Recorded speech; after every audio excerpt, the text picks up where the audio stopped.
And we're on. I think. Did we do it? Yeah. I believe we are. Yeah. Yeah, We're looks like live, we're baby. Yeah. Dun, dun, dun. Hey, everybody. Welcome to Legendary Action.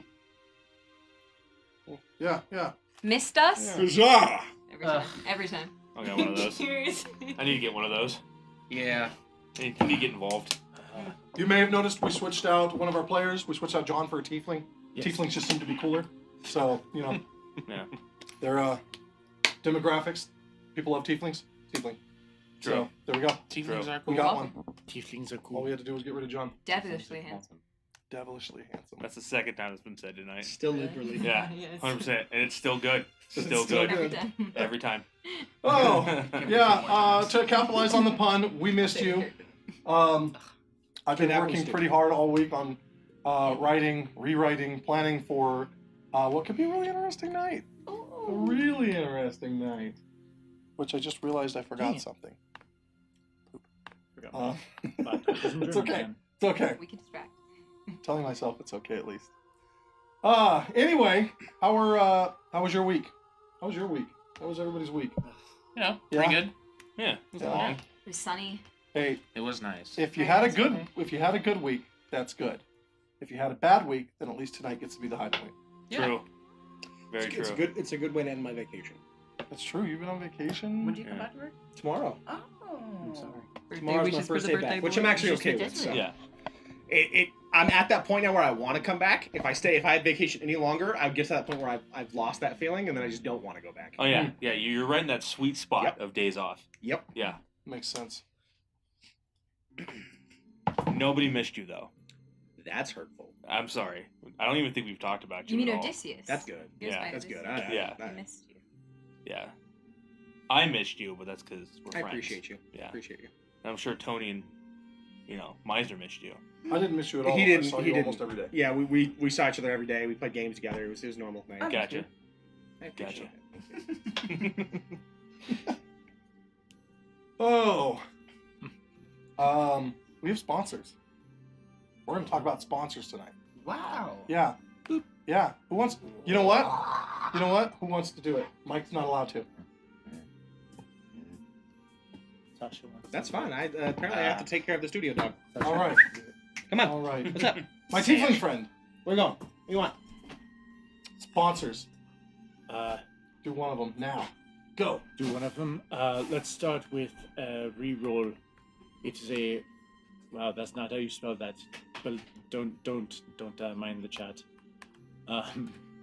So You. Oh, yeah. never made the connection. So reroll is a fantastic website that allows you to create what they call sprites. As you can see right here. Yes, these little characters. They also allow you to create character sheets and things utilizing their assets and color combinations.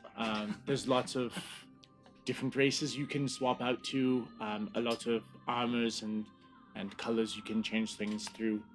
What else about them? It's really cool. They're It's really, really cool. Sometimes it's just nice. I know Really everybody nice. wants to show somebody their character, right? Everybody has this great mental image of the person they're going to be playing, and they're really excited about that person. And so reroll is one of many ways, but a really neat sort of retro way of showing off your character.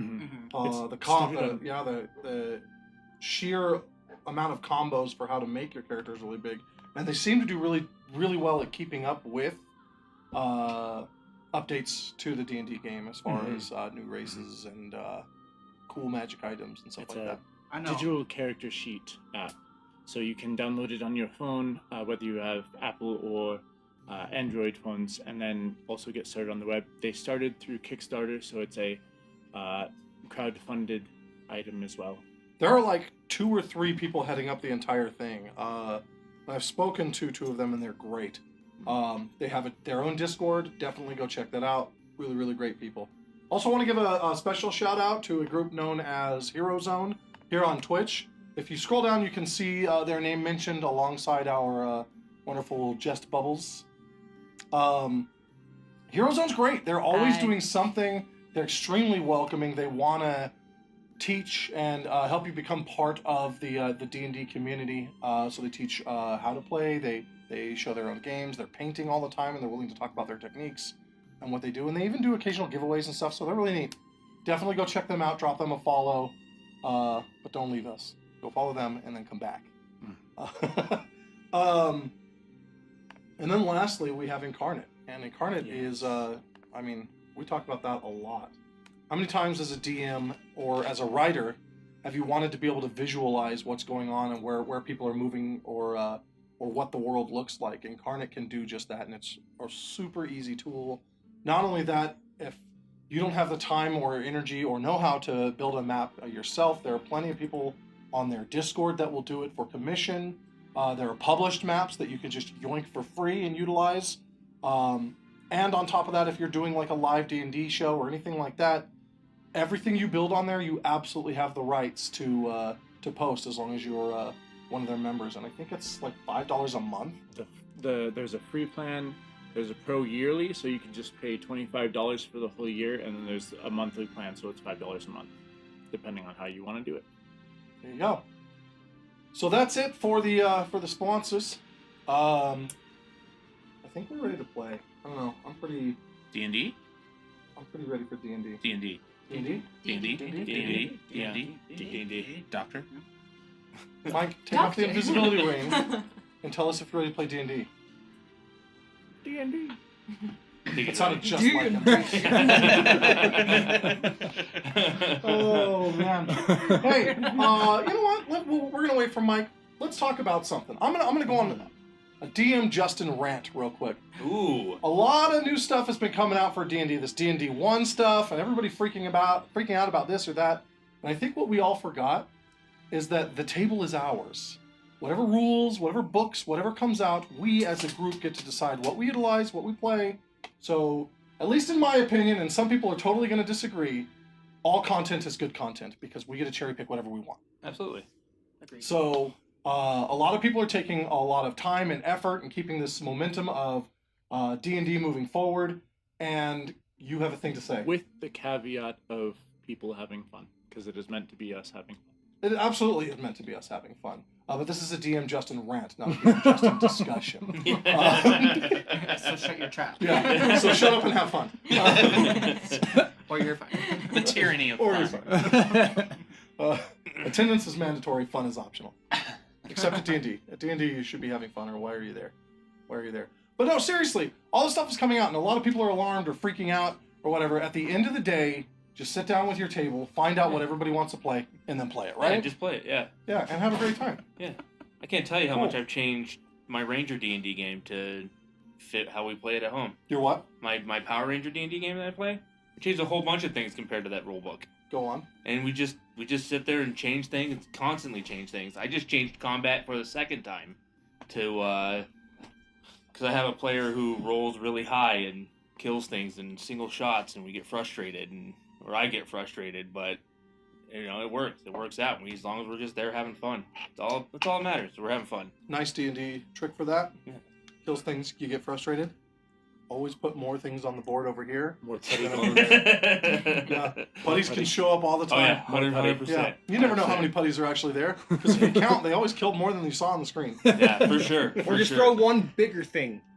That's actually That's the thing that happening soon. They're gonna get a big thing. As We just got some Zords going, and we're ready to go. I'm As a excited. DM who very Very much excited. likes one big, cool bad guy in a fight, that's fun, and it's good for story.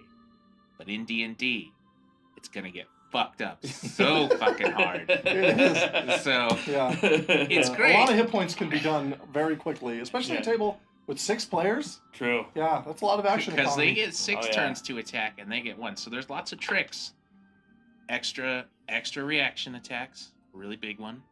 Extra legendary actions, things like that. Yeah, the show's called Legendary Action. If you Yeah. can take anything from us, take that you should be utilizing those legendary actions at every point you can. I made a big bad demon of fear. It had a reaction and a legendary action for each player, so that in Awesome. between every turn it could do something. What have you done? Damn. It is in our it is in D&D Right, yeah. Beyond. Let me It's just there put those notes down real quick. because For it's in our sure. D&D Look at Beyond. this. perfectly unique monster I created. Yeah. Yeah. He's pretty mean. Yeah. Hopefully. Really? Hopefully. Oh, I couldn't tell. He killed a player Danger. horribly. Hopefully my rangers are watching and they're starting to get a little scared. Yeah. So. All right. Mike took Mike, off welcome the back. invisibility ring. Yeah. I think we're ready to go. Hands up if you want to play D&D.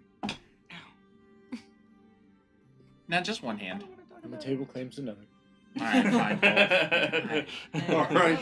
Then our awesome Kobold is going to run that intro, and when we get back, we'll launch right into tonight's episode of The Mists of Grimguard.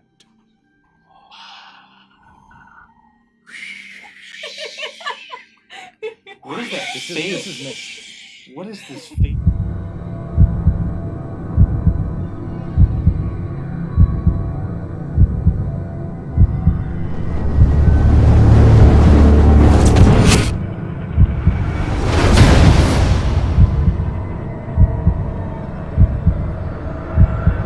Three. All right.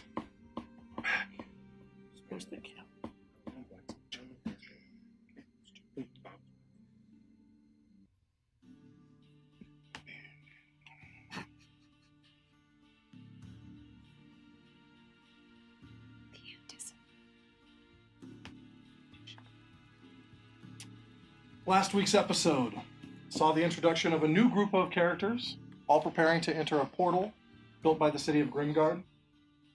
The 5th expedition of its type hopes to uncover the secret of the mists and save their beleaguered home. Inside the portal, the expedition met the Vishtani people. They were having a small celebration in the woods among their caravan. It seemed like it was being held in the honor of some raven god, perhaps?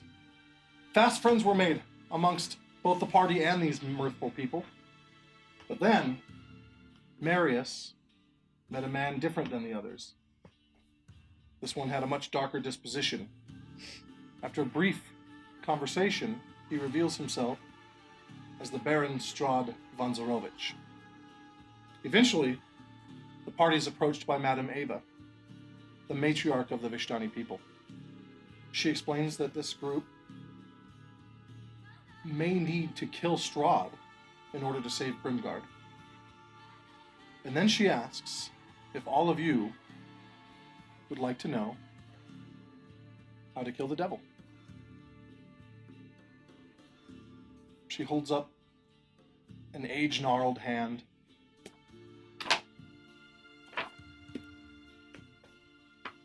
Well, would you like to know how to kill the devil?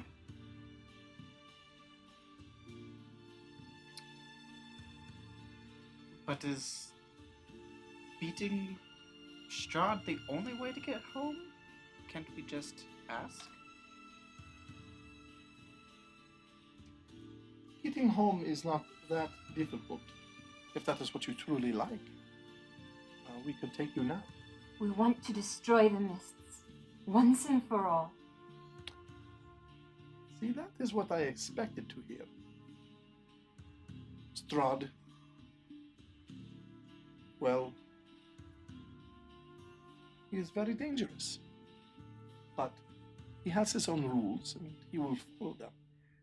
He is a creature of honor. I have a question. What is he behind the mists? I don't think I know the answer to that. I believe he thinks he is. Or at least he has made us believe he is. But this land, Barovia, is enshrouded with mist as well. And no one save Strahd and the Vishtani, through the gift of Strahd, can leave. Does that mean that Strahd created it? If so, why just the valley? Why not the whole of the world? I do not know. If he allows people to leave, then why is he seen as such a devil, as you put it? Hmm. That is not my story to tell. I am sorry. That is his story to tell.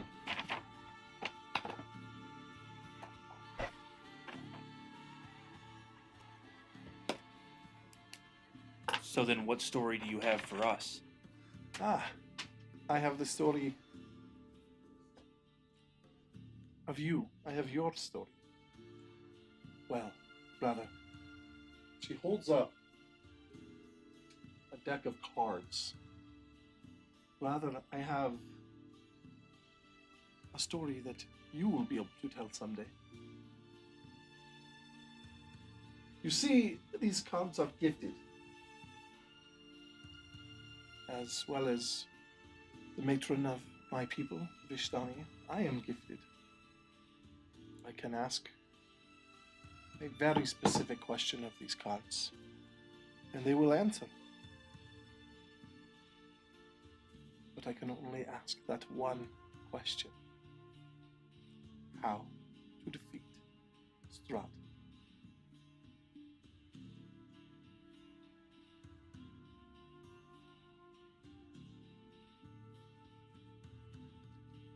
A lot of you seem hesitant. Perhaps you should discuss amongst yourselves? That would be wise. Then I will retire to my caravan, and I shall seek out those spirits that may have seen your arrival. Maybe I could have more answers for you. And when you are ready, simply approach and enter.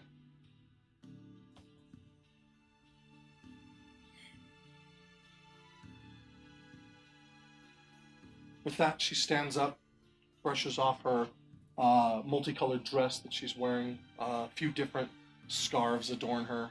She's got a hood pulled up over her head. It's a nice silk yellow shawl. She turns, starts to walk away, stops, looks back at all of you. A warning, though. Strahd is not currently your enemy, but generally speaking, asking how to defeat someone is quite rude, and he may take it that way.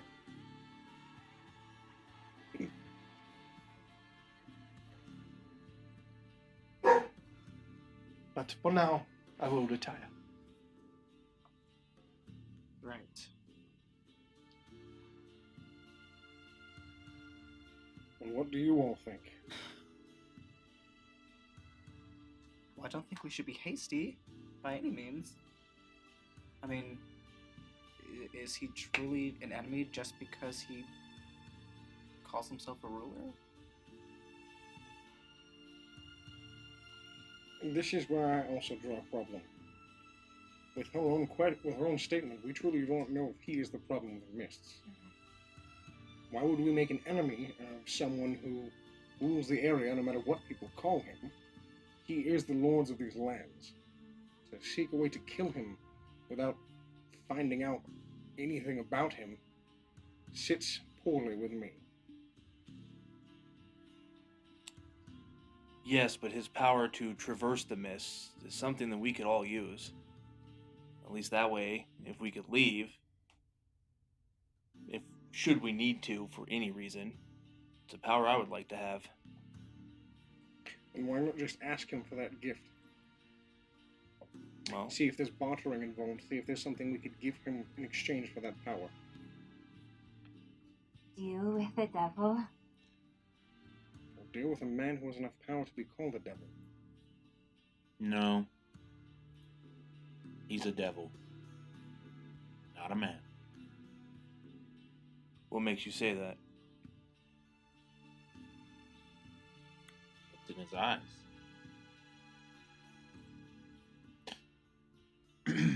I know that Grimguard is landlocked, but have any of you ever heard of something called a shark?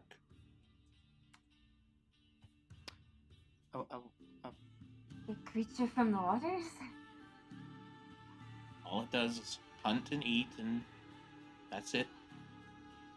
Going anywhere near him is like swimming with one of those creatures. You can't barter with him. The best you can hope for is to walk away without getting bit. You will bite if he finds out we want to bite first?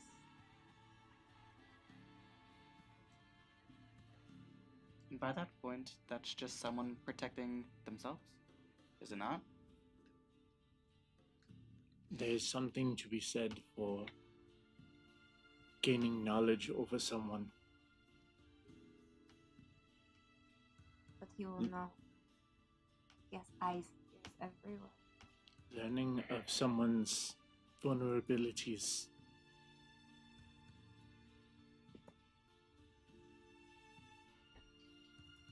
It is also a heavy burden.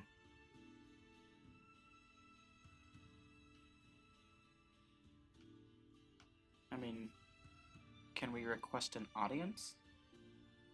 He already did. He invited us to his home. All of us. His home. Well, I mean, I feel like that's a good first step as any, right?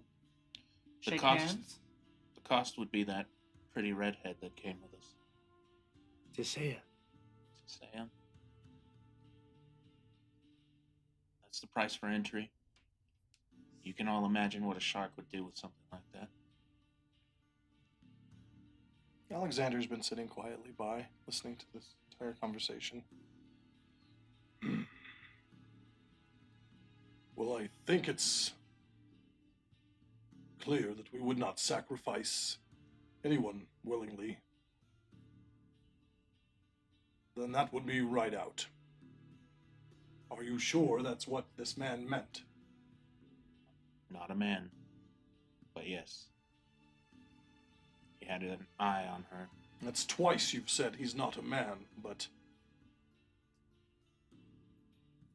the only evidence you can give is that you looked him in the eye. I have seen many a terrible person that did not appear to be a man. We called them a monster or a beast. I have been labeled such much of my life. I haven't even tried to hunt this good butcher, as they call him. The one back in Grimguard. But in the end, the monster is always just a man. I don't think so this time. I can't tell you why, for certain. I do not mean offense, Lord Raddick, but cannot go simply off of your intuition. Myself, Gabriel, we are both trained and gifted in the ways of discerning evil. I wish you had been there then. Perhaps there is time. Are you certain this woman was meant as some sort of sacrifice and not just invited because we were all invited? He's the only one that What were his exact words, if you could?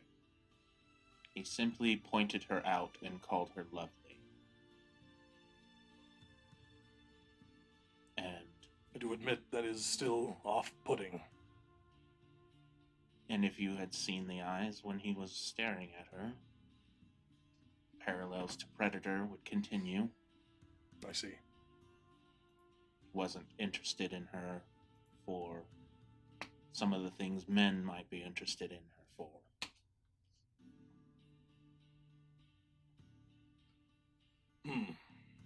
So then what would you have us do? March her up there. Give him what he wants. Get us the fuck out of here. I don't care for the girl. So you would sacrifice the life for the power.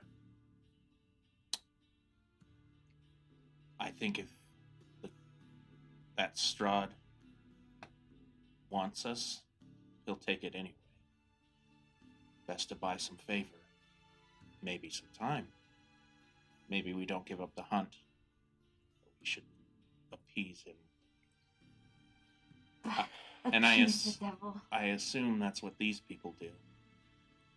Sacrifice attacks, like he was saying. Perhaps. But the goal, albeit, not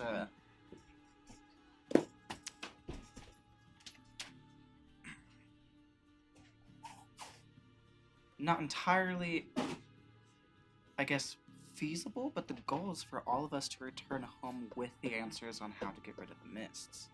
If we just start giving away people, then we're going strictly against that, are we not?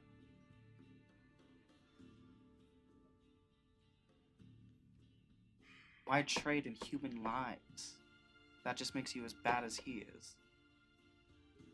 And it's not a guaranteed trade either. We give him the girl, then what? Who knows? We don't know. Urgum the Goblin raises his hand. Can I say something, or is it just for the non-goblins? You are party to us as well. Please, All speak your perspective. mind. Go ahead. Well, the way I see it, there's two things to worry about here. One, hot stuff over there, Tisea. Just ask her. She can decide. She's a big girl. Two, he's the richest person here. We shouldn't be killing him. Simple as that. We can make money, or at least get the resources we need to do what we gotta do. And if it turns out he is the bad guy, we stab him in the back. That's the smart way. It's greed like yours that destroys worlds. He greedy for power, you for wealth. Yeah, that's true. I want so much money I started farting out mist, and there it is. It's all over the place. She doesn't make any sense. As terrible as his words are, talking to Tisea about this is not a terrible idea. Agreed. She was invited to talk to her about it, voice our worries, and let her to decide.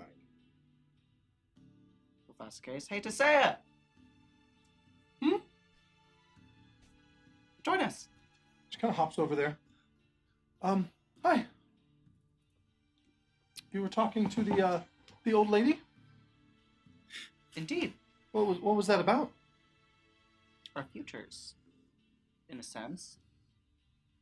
Our mission. Here. So, we gotta pick your brain about something. Gabriel, would you like to formulate it into better words than I myself can? How much time have you spent with the Vishanti at the moment? The same amount of time as all of us. Have they talked about the devil or anything? Have you heard to speak of this person? No, not really. Basically, he supposedly is the lord of these lands. And I point at the keep. He supposedly lives there, and we've all been invited. So she looks up at this massive castle on the top of this cliffside. It's barely outlined by the moon. Looks like a pretty safe place. That's the problem. Is that we have reason to believe that this lord is really a devil in disguise, and he's not a good person. We don't have proof of this. This is just what one of our group has said. But we're not here to solve everybody's problems. He We're may here to be find out the mists, how it works. exactly. Yes, and he may be a solution or an answer to that question. So a scary devil in a castle on a hill Yeah, that would be correct. Let us not has forget. the answer, or we kill him and that's the answer. I don't think killing him is the answer. Let us Not not currently. forget he is also supposedly an honorable devil. True. He's supposed to be an honorable man. My only worry is if you go with us to this place, you may be in danger. Well, never mind. You're in the mists, but you may be in more danger than just standing here. Look, danger's danger. I shouldn't be here anyway. I stole 2 loaves of bread. They're running out of prisoners. Ask Marius. He saw the prisons. They're practically empty. This is the 5th expedition, but I think they've been sending a lot more people through.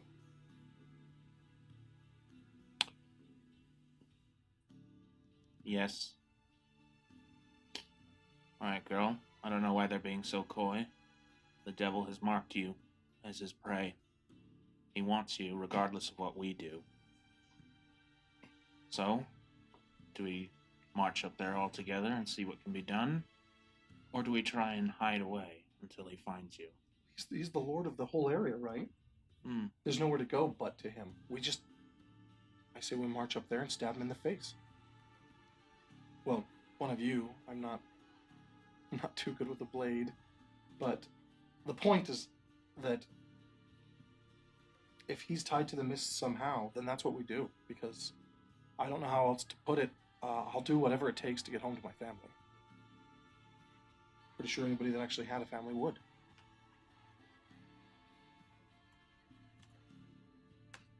Right, you are. But if... I just don't understand, because you keep saying he's the devil or evil or whatever. But if it's the person you're talking about, I don't see what the problem is. She looks down, and this is when you notice she's wearing really nice riding boots in place of those soft shoes she was wearing a mere hour ago. He was pretty gracious when he gave me these. You spoke to the Lord of this land. Well, not really. I said thank you, but he did all the speaking. What did he say? He said that I was, well, he called me beautiful, and then he said that I was welcome in his lands, that no harm would come to me, and then he gave me these boots. He said I needed better shoes if I was going to be traveling about his wonderful valley. And you call him evil? The man who gives the woman boots at the kindness of his own heart?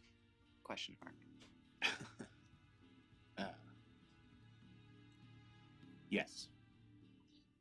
Just because he performs an act of kindness does not mean he is a good person or thing. Okay, but so far, nothing has told us specifically that he is evil besides... The entire people here. Son. Who traverse these mists more than we ever have and ever will. They trust the raven, I trust them. I get your point. I see what you're trying to say, and ultimately it seems that we will eventually be going to his abode for the evening and dining with him.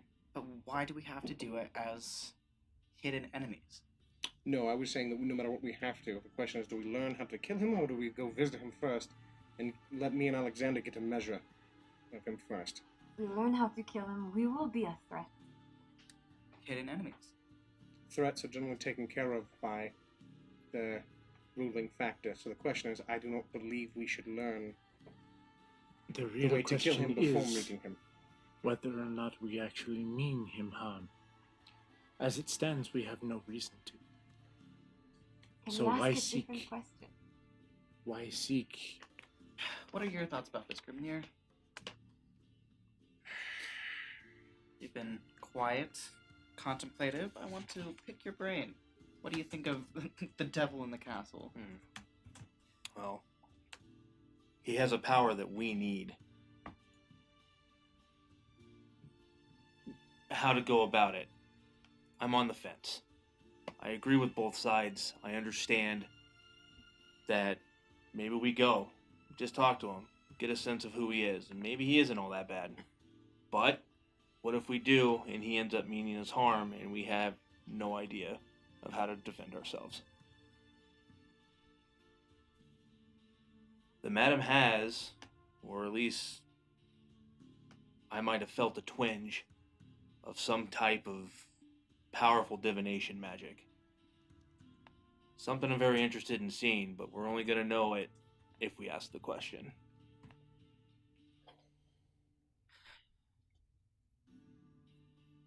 If all of us are going, and he does decide to attack,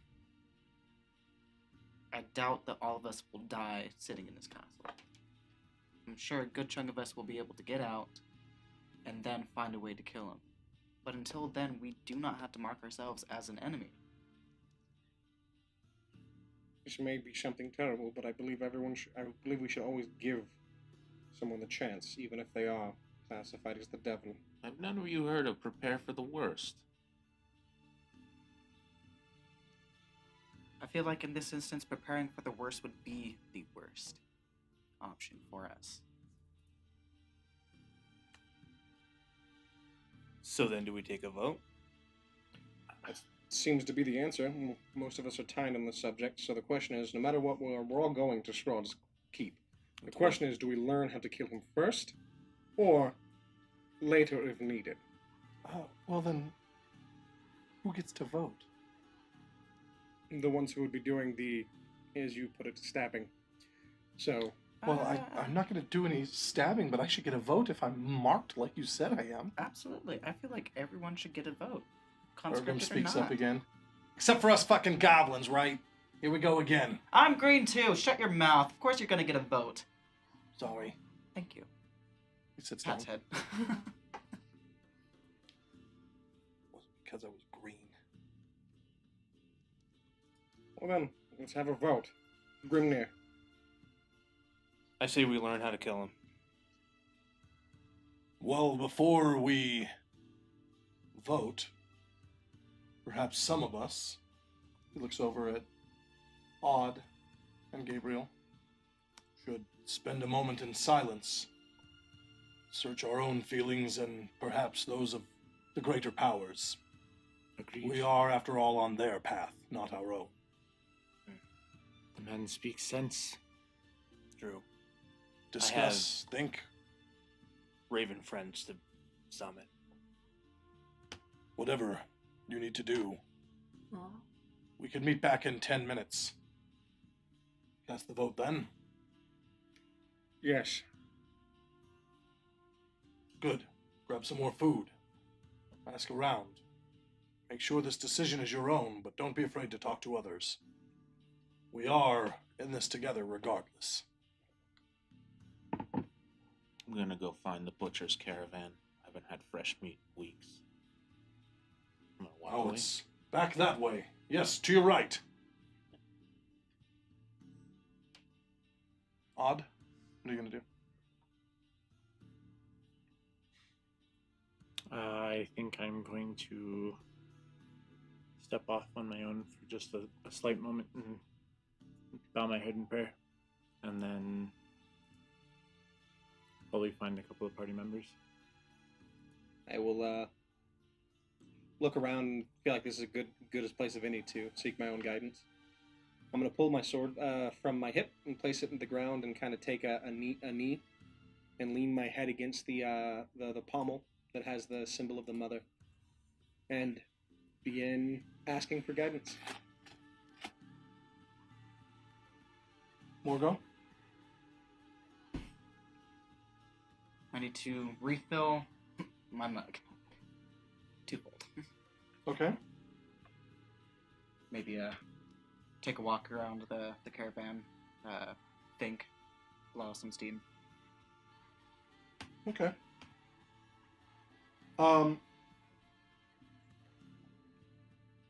Borgus very quietly joins you. He's got a mug in each hand, and he just walks. Doesn't say a word to you. Just walks with you. If you make a grunting noise, he does the same thing. Sometimes he points, and goes, but he hasn't said a word otherwise.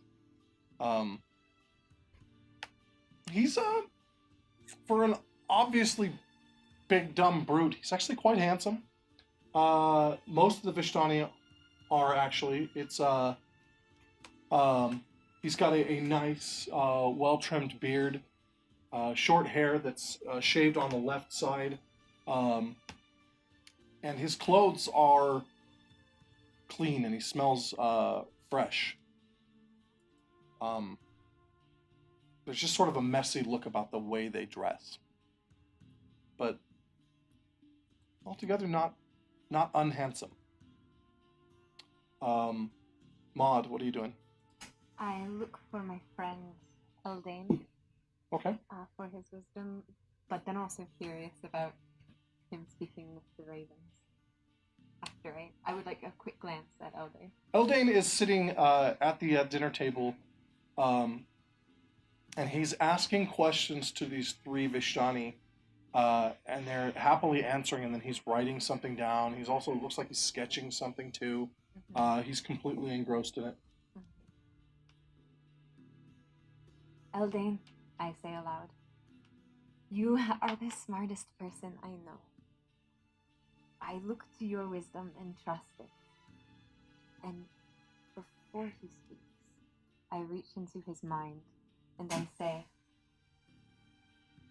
the Vishtani here call the Lord the devil, and he sees through the eyes of everything here. The cicadas, the owls, the wolves. They say do not get on the bad side of the devil, and he's always there.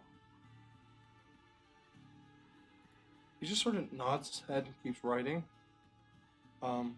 He almost never makes eye contact with anybody, but for just a second, goes back to writing.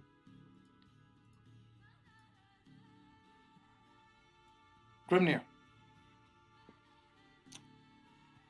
I must find a quiet place. I have a ritual to perform.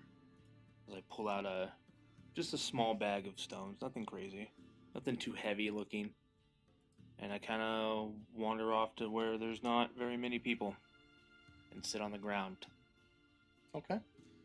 Yeah, you find a spot just outside the caravan. There's a river not too far from here, and aside from the sound of the water rushing by, it's a pretty good place. Nice and quiet. Your ravens have both joined you, one perched on each shoulder. The one on the left hops over and peers at you from atop your staff.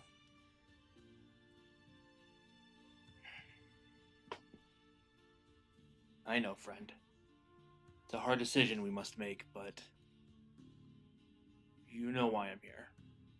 What I must do. By any means necessary.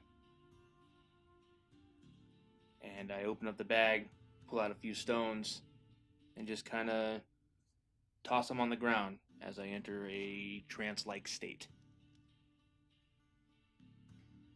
So they fall from your hand, and that fall seems to last an eternity. All the sound starts to die out around you to the point where all you can hear are the dice hitting this fairly packed dirt, and they roll and they lay settled. But you know, you've done this a long time, you know that that's not how these particular stones work, and you watch as both ravens hop down, look at these stones, and then one pecks at one and turns it over. The other raven picks one of the stones up and moves it underneath another one, as if they're arranging them in a specific way. After this raven's dance is finished, they both turn and look up at you. Maud, you can see this pretty clearly from where you're vantaged. They look up at you, and the stones are pretty clear. They're showing a sign of danger. But that's when you notice that the way one of them is placed, it shows that there is danger down either path. But one of the paths is a path of inaction, or maybe a path of passivity, and that seems to be the far more dangerous one.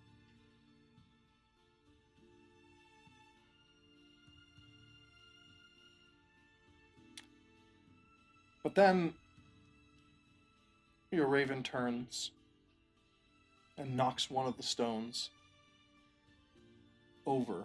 This is the stone of danger. And it scratches 3 lines into the dirt, and then above it 3 more lines and a circle around them. And then it taps on one of the lines straightens out and falls over as if dead. The raven in front of you, the feathers begin to molt off of its body, revealing a fleshy frame, and then that begins to decay, and underneath the bone of this raven, as it completely decomposes in front of you.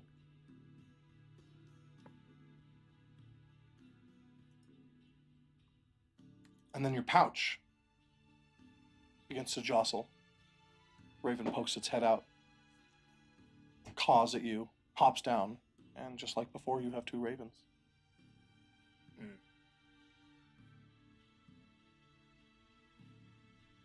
A little morbid on that one, don't you think? I understand the danger.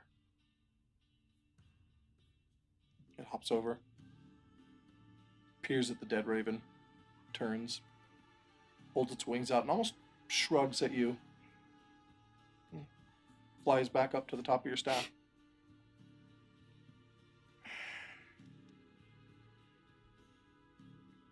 I swear.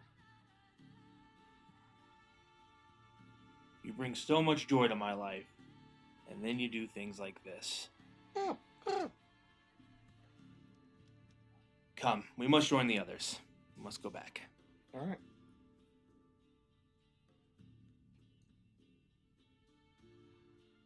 Odd. You sat down and meditated for a bit until you had the prayer in mind that you were going to offer to the shepherd.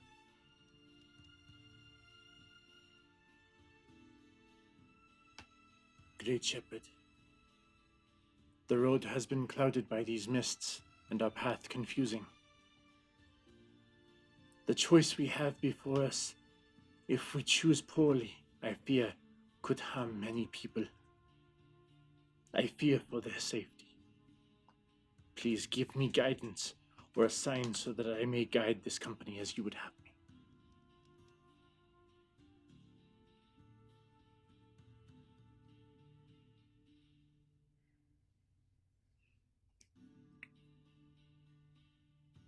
Your mind starts to race back and forth between these decisions and what could have happened before on other expeditions. And the image of your old mentor appears in your head so vividly clear,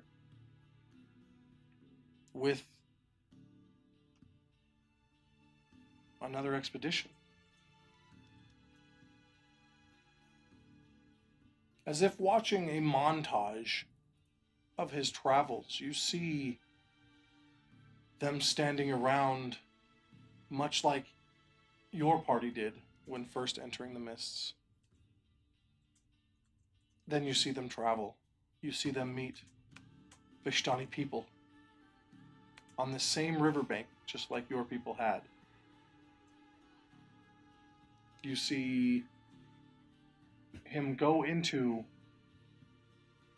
a small wagon, a covered wagon, with a couple others.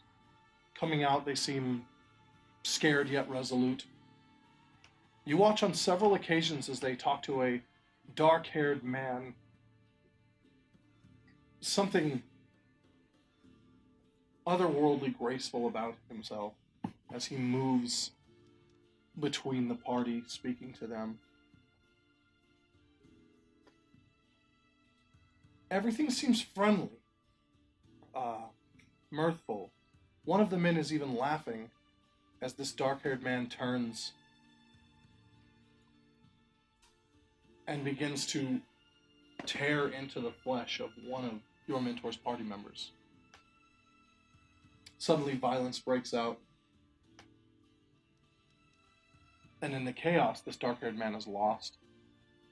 From that point on, everywhere they travel, they are assailed by wolves, bats, undead, until finally they find themselves in a ruined town with a small church. There they set up the last of their defenses, and a large bat-like creature transforms into a woman in front of your mentor. And as she stalks towards him, you feel this otherworldly pain course through your body. Your heart begins to beat faster and faster. Maybe anxiety, maybe worse. And just when you feel like your heart is about to burst, you snap back to this reality. Your teeth have gone numb through hyperventilation. Your digits are cold and clammy. You can't keep your balance. And as you try to stand, you fall over. Barely in time to be caught by Donegal, the dwarven warrior that is with you. He straightens you up, pats you on the shoulder. You're right there, Odd. You're, looking a little soft there. Didn't know tiefling could go from red to pink, but you just did it. Your humor is welcome, friend. I believe I have my answer.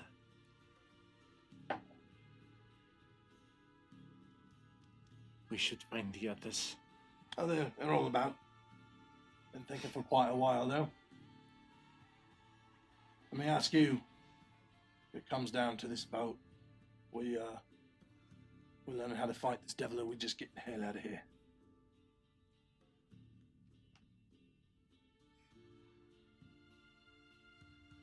I believe my place is to fight.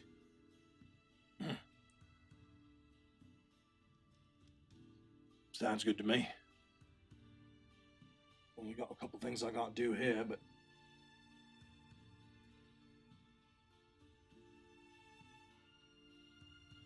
down for a good ruckus. I would be glad to have you by my side. Shouldn't say those kind of things. You haven't seen me swing this axe yet. Getting kind of old. With age comes experience. Well, let me walk you over there. Throws your arm over his well-armored shoulder. You know, I'm more of a guardian man myself, but there's a place in my heart for the shepherd. I'm glad to hear that. Marius, you make your way towards the butcher's tent. Looks like he's starting to pack up for the night. This man is a shorter, more heavy set than what you've seen out of the Vishtani. Maybe evidence that he eats very well. But he turns and looks your way. Hello. What is it that you need? Most of the food is back towards the tables. Here is just the scraps and everything. Mm-hmm. I had something in mind. I see, I point towards the tent where tables are. Lamb, shanks and things. Yes. You wouldn't happen to have a heart?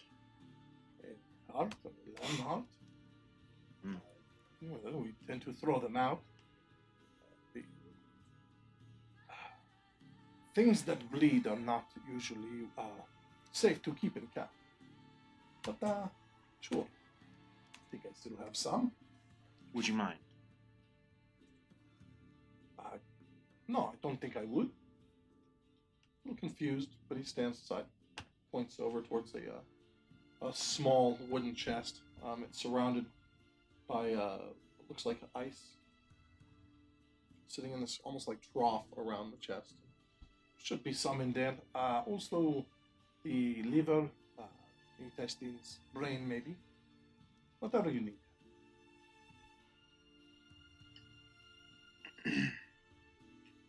And I kind of point, and while that chest over there, and while he's looked Yes. away, I want to swipe one of the cleavers off of his table. Okay. All Give me right. a stealth check. Result here will be the lucky number of the night. Oh, Result on the die. All right. Because we forgot about that. Oh, we already rolled it. Oh, did we? Yes, 12. Oh, okay. I added it in the chat and got Totally it rolling. fine. All right. Once I realized we had it, I saw someone hit roll. I was like, bam, here you go. Nice. That would be an 11. Did anyone roll it then? No. Okay. Oh. I just rolled it in the middle of us doing So it. you grab it, and as deftly as you can, you kind of thieve it away behind you. Tuck it in the pants. And then under the shirt. The Vishtani looks back at you, almost lightning fast. Yes, in that chest. He takes a step back away from you, hands up.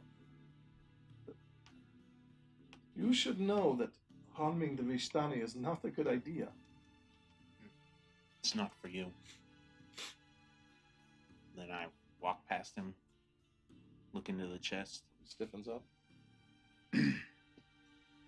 I pull a handkerchief out of my back pocket, reach in and grab a little lamb heart, wrap it up. You should keep the intestine for sausage. Seems wasteful. And I walk away. What is sausage? Keep going.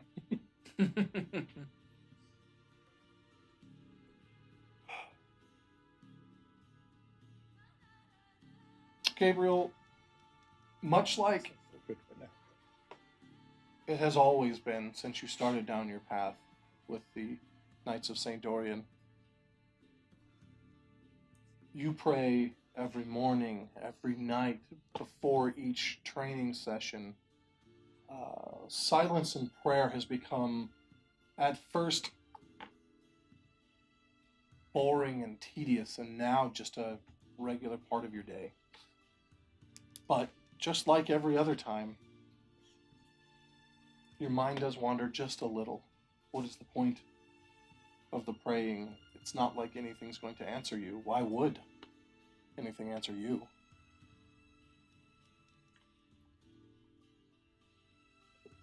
But you do start to feel at peace, at least.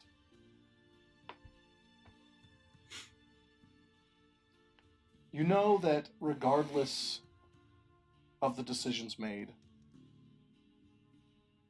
that redemption is made by individual choices. The small choices made each and every day, not large gestures. And if everything is within the realm of forgiveness, then sometimes in the moment it doesn't matter what choice is made. It gives you some peace.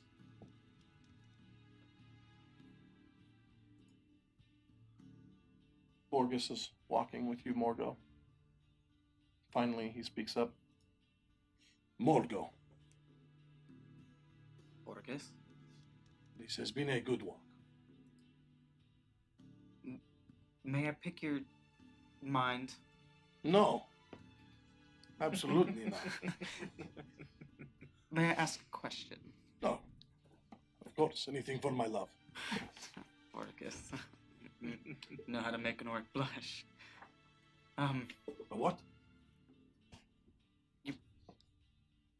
Question. I may say a lot for someone that doesn't have much to speak. Ah, I do too.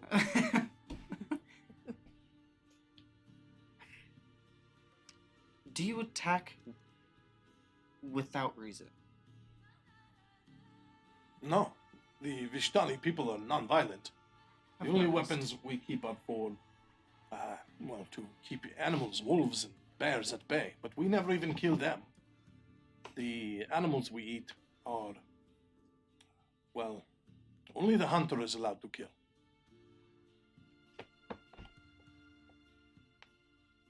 Violence only creates more violence. He says as he takes a stick and smashes it against a tree. Oh, that was pretty. I just don't know what to do. About what? The people I'm with, I thought I knew why I came here, but Why did you come here? I came here for family. I want them to be proud of me. I want them. I want to. Are these people your family? Oh, Oh, well, then I hope you're not mad, but I think coming here was stupid. Your family won't even see you do anything, so what are they to be proud of? well, it's all about the stories. From what I've gathered, you people like stories. You Yes. have one storyteller, but you like stories. Well, we love a good story. But the best stories are told when everyone was there to see it already. You talk about how you jumped very high or got drunk and smashed into a tree and it fell over. And the only reason this story is good is because my family was there to see it and they laugh. Or they change the details. Or they'd say, I lie and change the details. It wasn't a whole tree, it was a bush. Doesn't matter. The point is, the storytelling is only good if you're telling the story to people who already know. That is the Vishtani way.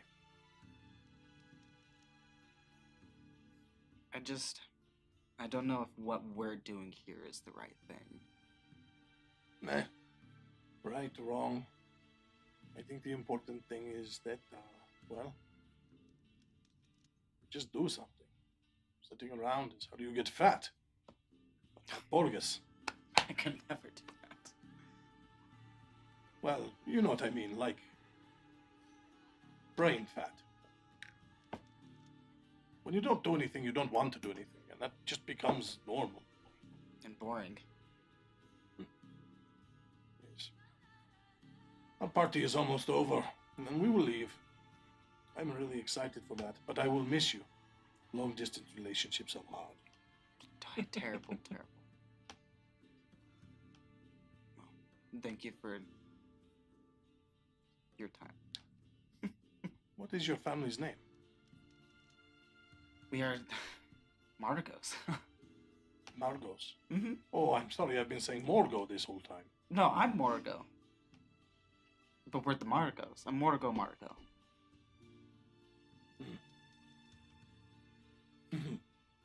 Would be funny if I was Borges Borgas.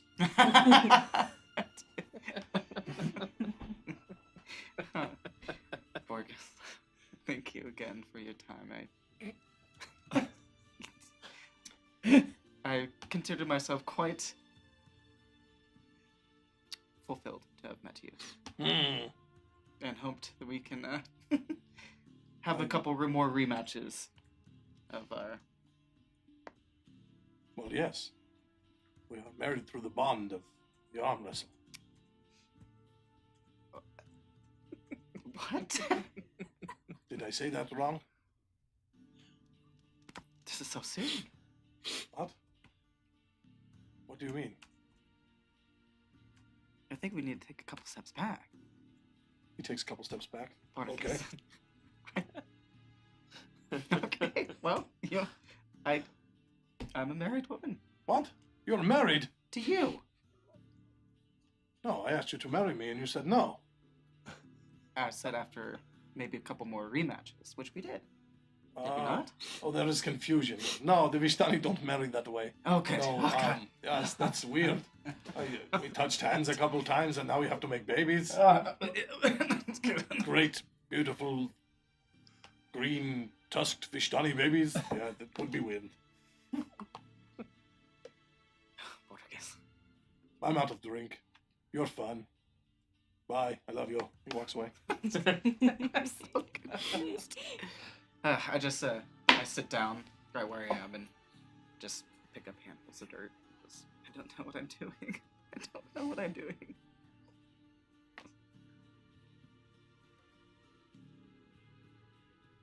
Playing with the dirt, and that's when you notice it feels different here. It's something you do all the time when you're confused. You sit down and play with the dirt. Mm-hmm. Something about Grimguard's dirt is coarse and rough. This dirt is soft and smooth. It leaves a smooth feeling across your hand, almost as if they are sandpapered wood. It gives you a moment to look around. It is nighttime. You look out across the trees, the light thundering off to the northern distance that cascades against the castle. It's dark, but pretty. The only trees you see in Grimguard were put there on purpose by what little remains of the Druidic Circle. The surrounding lands of Grimguard are blasted wasteland. But here there's grass, greenery, trees. You hear owls, birds, cicada, water running nearby. This place is pretty nice. Nicer than Grimguard.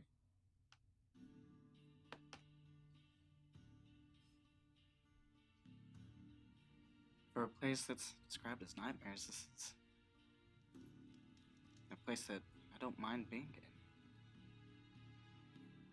Yeah, I really don't know what to do. Bolster. Here's footsteps behind you. Slow. A light dragging of one of the feet. You look past your shoulder. And you see Elgin, the old man, in his late 70s. Smile at you and nod. Walks over and stands above you. He's got a cane. Hello. Hi. I don't think we've met in... Oh, no, I've seen you fight, though. Oh? Yeah, friends and I, we used to love going to the arena and watching you beat the spit out of big, strong men who thought, oh, a girl can't hurt me. We laughed uproariously. But, you won every time. But you quit. Well, I came here. Oh, yeah, but you stopped fighting a couple years ago. Oh, It's senseless, is it not? I think it's full of sense. Street violence is senseless. Killing for family or for the sake of violence, that's senseless. But you were killing to feed people, to entertain. It seems like it's controlled chaos, as opposed to the other kind. Well, I mean, I guess I never thought of it like that. For as big as I am, I don't necessarily like hurting things. I'm good at it, and I used to love it, but I guess it was just the same thing, and I needed a change. There's this movement. You're sitting looking up, not that high up, though, with him hunched over and how tall you are. You're almost at eye level. And behind him, what you thought was a rock moves and stands up. And the lizard Jatan walks right by both of you. As she's walking by, violence is stupid. Don't kill it unless it's time to eat. I'm hungry. Walks back over to camp. Elgin looks at you, looks at the lizard folk. That might have been a good fight to see. My money still would have been on you, though. Smacks you in the shin with his cane. Are you planning on voting for this thing? I'm gonna vote, but my vote's gonna be against it. I don't want to be the enemies of this land. It's an interesting observation that voting for would make you the enemy of this land. Then would you say this Baron is the land? No, but if he's a leader, it'd just be the same as voting against, the ruler of Grimguard. Which sometimes we have to do. But is that necessarily necessary at this given time? Depends on if the leaders made bad choices or not, I suppose. They do call him the devil. Well, we have a devil of our own. Scrutinized, Right. shunned. Nobody's ever called the king the devil. Then again, he looks at his mist plague swirling up his arm. People think this is evil. But I'm a pretty reasonable guy. Made some selfish choices, sure. My family loves me, so I must be good. Well, I think it's time for that vote. Alexander looks like he's waving at everyone. What are you gonna vote for? No. You are confused. I can't tell you what I'd vote. Starts walking away. Well, that doesn't help. Pick myself up and dust off my ass and start walking towards the camp.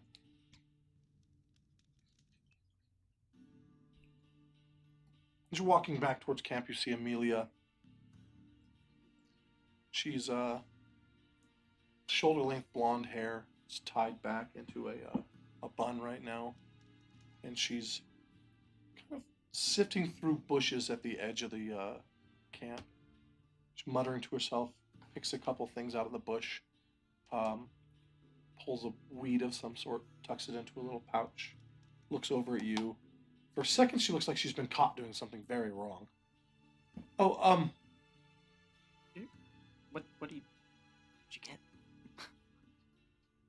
why the fuck would I tell you? She gets up and walks away.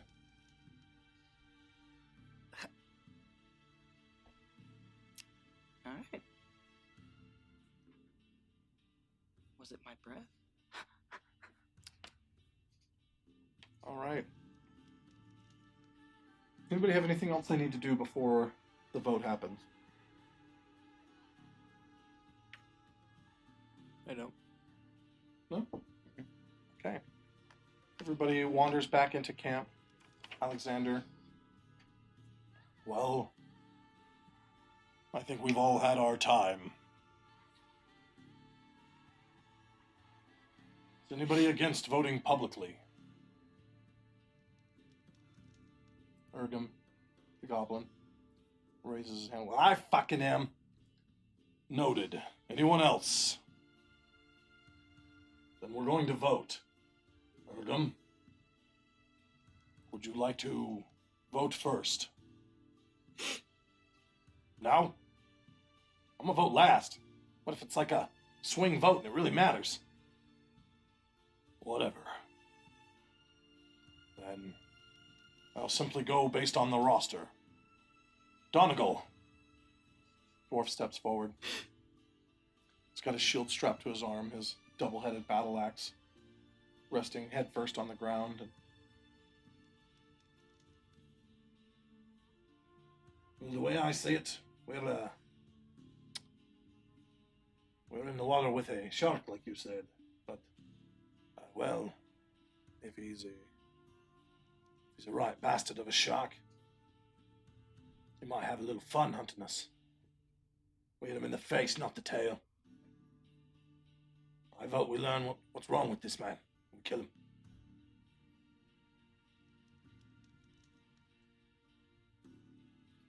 Alexander turns and looks over at Eldane. Well, little one, what about you?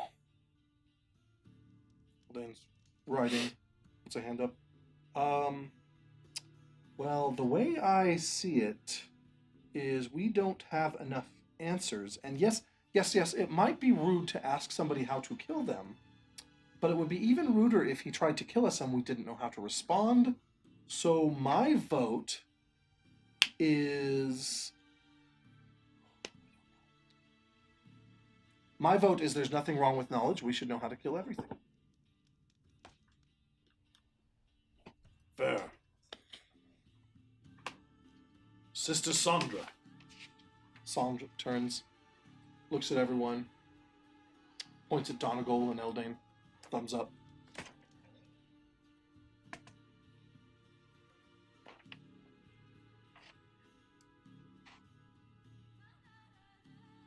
I feel it is imperative that I abstain from voting, as I will have to execute whatever is voted for. So I hereby swear an oath to do just that. It's a cop out and you know it. He leans back and elbows you a little. Shut up, Squire. Sorry, sir. Grimnir.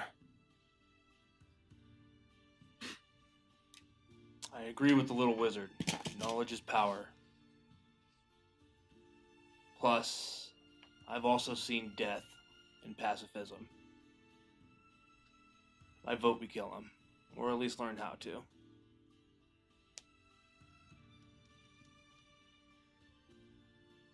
Shepherd Odd.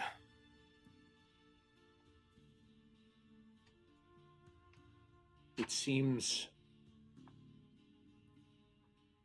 that the shepherd has given me visions of my predecessor, my mentor.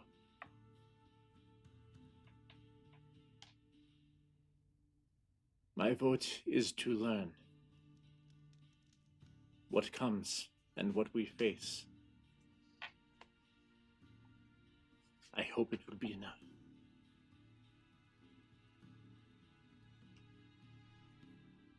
Squire Gabriel. My vote is that learning how to kill him does not mean we have to use it. So if he is a man worthy of honor and respect, all it is the ability to defend ourselves if necessary and save the lives of those around me. I vote to learn. Interesting. He quietly says,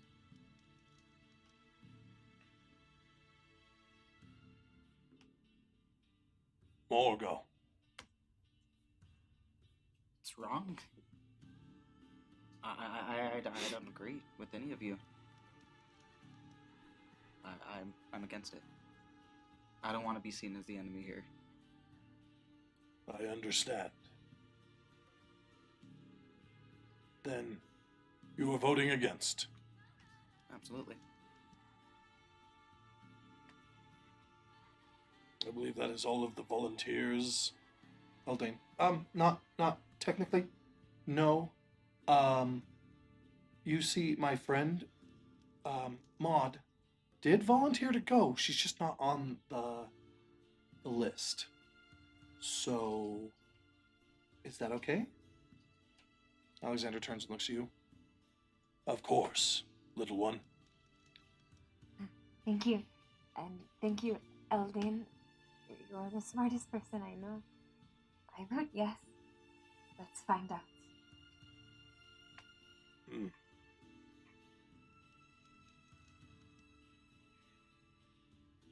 The conscripts now, one by one, you see Tisea step forward. Oh, we have to kill him. I mean, in self-defense alone, it's the right thing to do now. Urgum steps forward. You're all fucking stupid. This guy's rich and powerful. He's supposed to be our friend. He votes no. Tom Felland. Well, I don't see why. I should have to stoop to voting. I should just be able to make the decision. I am the highest born here, after all. Alexander steps forward. He looks up at this Goliath. But, fine. Sure. I vote that we don't. I mean, he has a castle. We should probably stay there. The Hendry brothers, all three of them, argue for what feels like an eternity before they're finally stopped.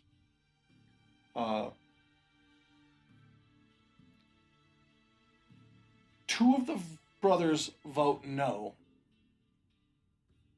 But then Jeff speaks up. Well, we totally got to do it. We got to kill him, right? And they start arguing again. And eventually Joff switches his vote over to no. Meaning all three voted no. Farragut, Iron Shield, steps forward. He runs his hands through his red beard, light white streaks going through it. Don't right see what the point of a vote is. I wasn't paying attention to who's winning or losing, but ultimately, I did what I did and I had to pay the price. I, vote no.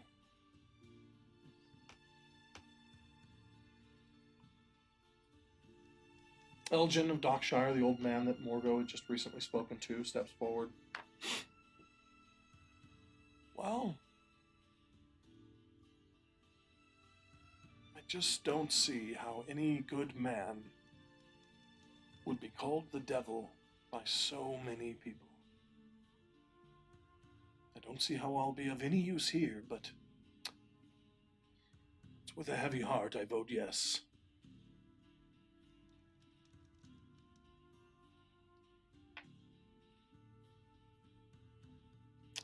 Sarai Tenstaff. It's been pretty quiet. Young girl.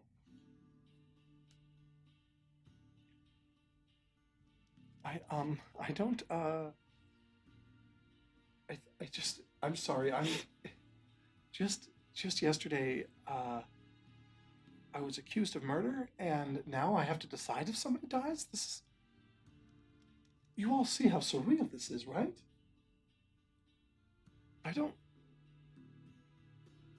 really don't know how to vote this. I guess, no. I was trying to prove the whole time that I wasn't a murderer. Say yes now, wouldn't that make me one either way? Jatan, the lizard folk.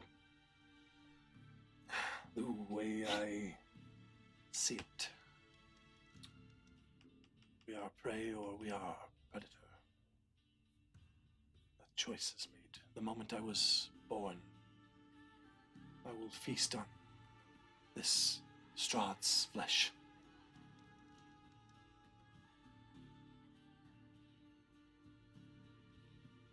Alexander leans over to Gabriel. You paying attention to the vote? I may have lost track.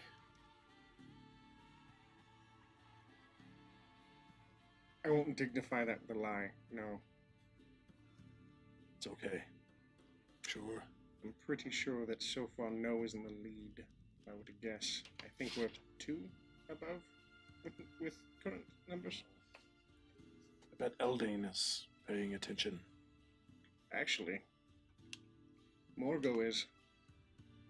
Looks over at Morgo. She's like trying to count. Amelia, the one who was picking flowers at the edge of the camp, stalks forward. Look, I've been looking at the plant life here. There's things here that doesn't exist in Grimguard anymore. I don't know. Is the leader tied to the land? This land seems healthy. Is that in mythology that's a thing?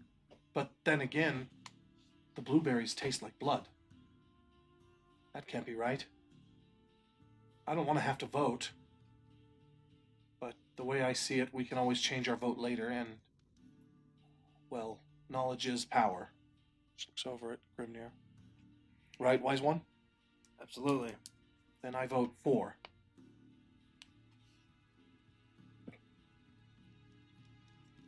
Then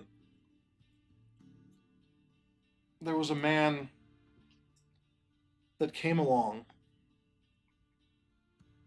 He's sitting on a bench. When Alexander offered to take off his chains, he withdrew his hands. This man is of a strong build, 6'1", 6'2".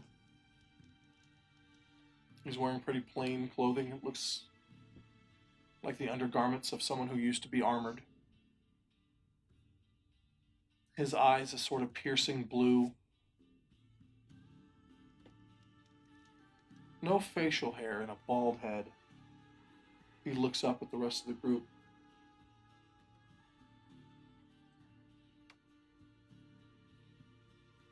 Well,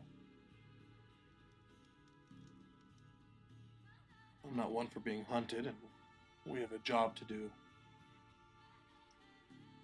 Guess if I get a vote. He looks down at his chained wrists.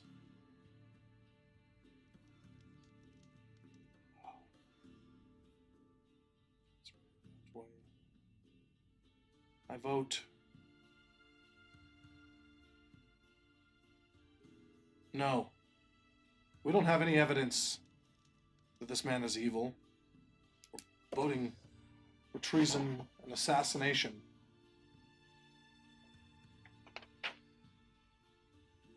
And Alexander. Well, I suppose that just leaves you, Marius.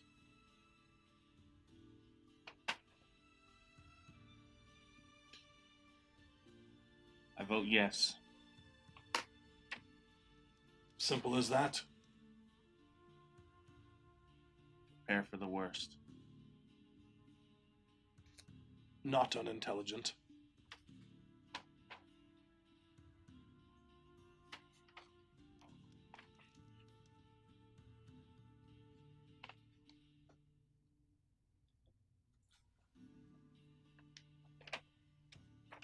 Well, I believe that is everyone, correct? That is Looks out. correct. Waiting to see if anybody else speaks up. And what are the results?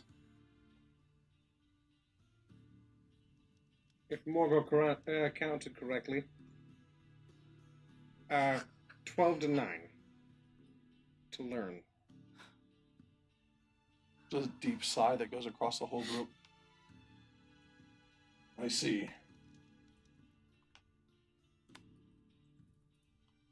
That is a hard path. Perhaps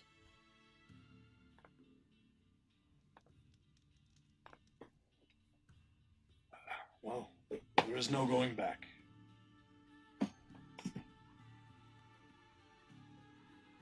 Then our decision is made up. We will speak to Madame Ava. She will tell us what is needed. Morgo?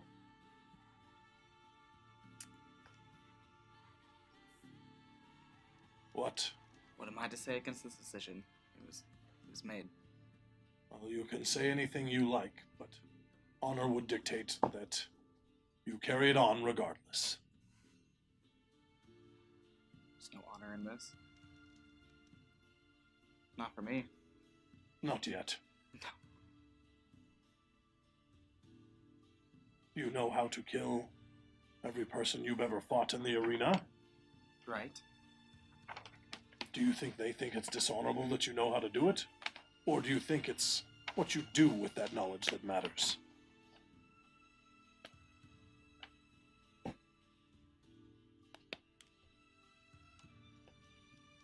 Fair. As you wave him off, he turns. Gabriel.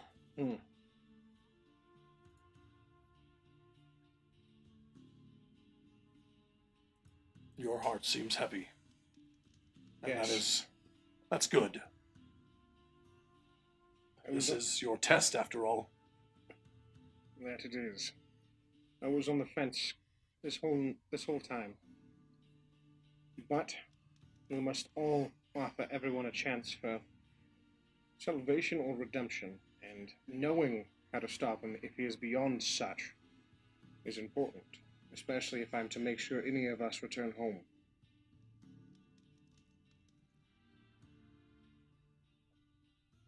And so it is with a heavy heart I chose to say yes.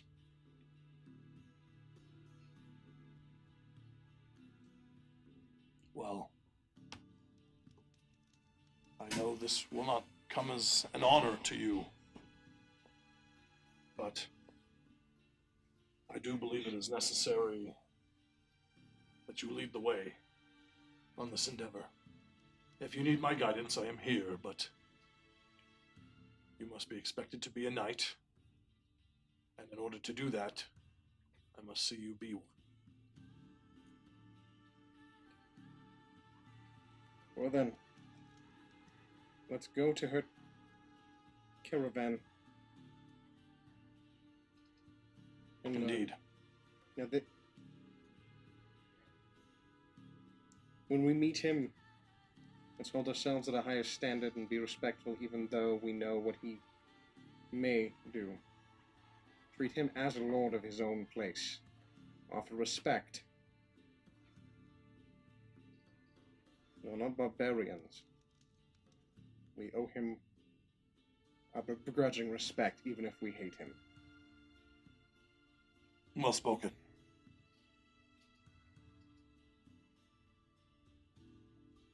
A light argument breaks out amongst the group, and as that happens, a few of you begin making your way towards the caravan. Just before you knock, the door opens. She's standing there. Well, I had a feeling. Well, not a feeling. I knew you would vote yes. I am a seer after all. Please, come in. Oh, I don't necessarily have enough room for you, scaly one. But, I can offer you a recently dead deer. The lizard folk walks around the corner as if no longer minding that they can't come in. So, the six of you, plus Sister Sandra and Eldane, find yourselves inside this room.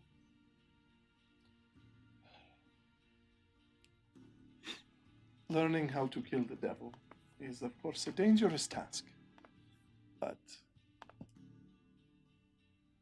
you could succeed. And at the very least, the devil you know versus the devil you don't, as the saying goes.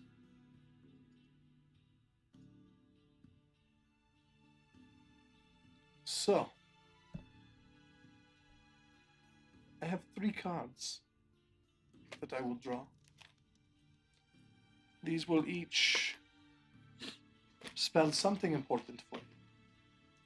And then I have 2 more cards. These 2 much... well, how do I put that? The first 3 are immutable. They are fact. But the last 2 are more like suggestions. And keep in mind, your fate can change. And if you find yourself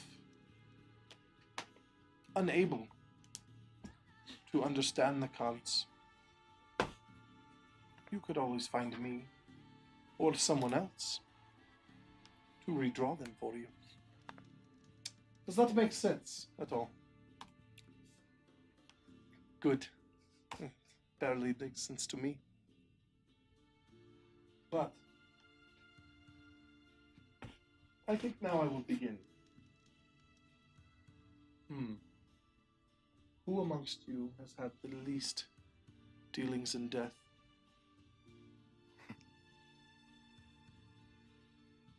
She looks at each of you, peering almost into your souls.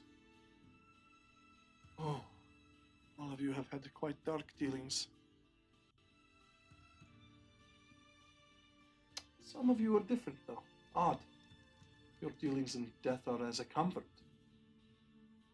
You help carry them to the other side. Such is the shepherd's path. Please, will you shuffle these?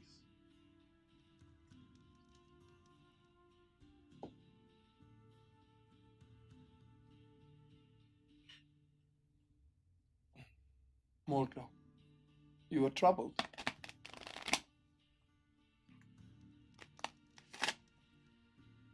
Yes. Good. It is not something that should be taken lightly. Marius, are they speaking to you? Or are you conversing with them? one step back.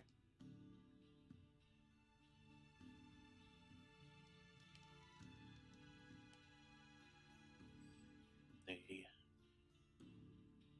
mostly scream. I am sorry. That must be unbearable.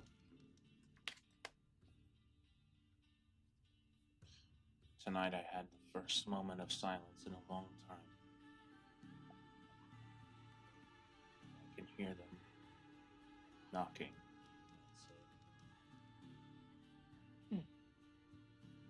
Please, place them in the center of the table.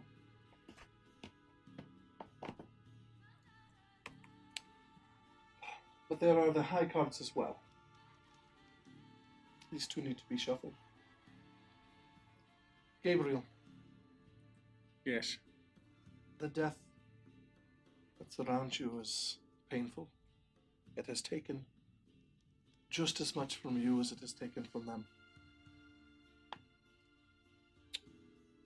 Perhaps the silence that you so often find when you pray would be broken if you learn to live with the scars that you hide. I don't think I'm quite ready for that just yet.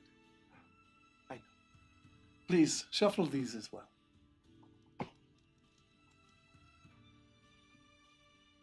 Maud, do you think you are a fool yet for coming? Somebody has to come. That is true. You do realize, though, that no one in your family even knows you are gone. Not yet. If you are to die in the mists, they will never see or hear of you again. None of them will ever know. Did you think about that before you left? I'd rather die trying.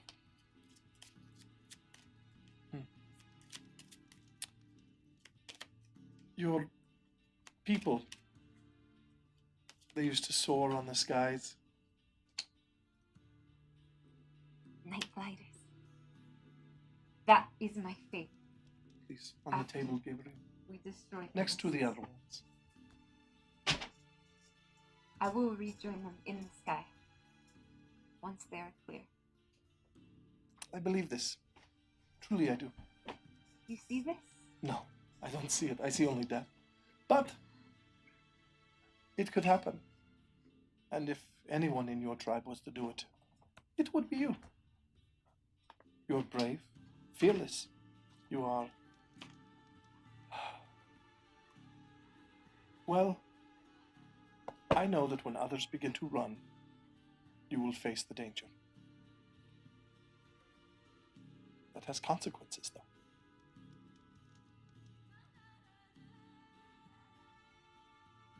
Try to be 30 feet back, up in a tree, hidden in shadow. But I will be there. Mind the corners, Gabriel. This table was not meant for the likes of Grimguardians. There's far too many people sitting at this table, and I got the corner seat. It's just my luck. Brimnir, I've spoken to everyone else. I suppose I should speak to you. Don't have much to say. We're on the same path, and that path must always be different. How much do you honestly think you are willing to sacrifice for your knowledge?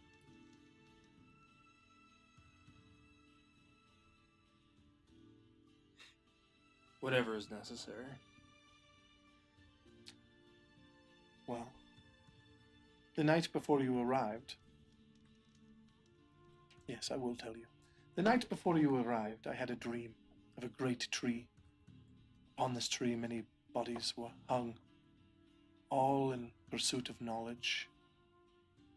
There was a place on the largest of branches. With a plate above it, it said, "The Wanderer." And I believe that is you. But it was empty. The tree spoke to me. It said,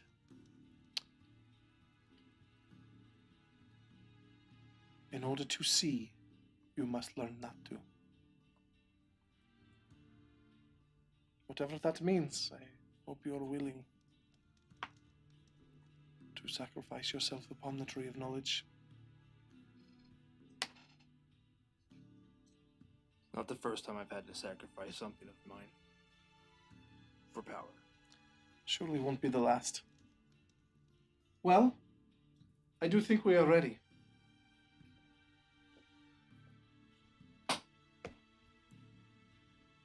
Refresh that.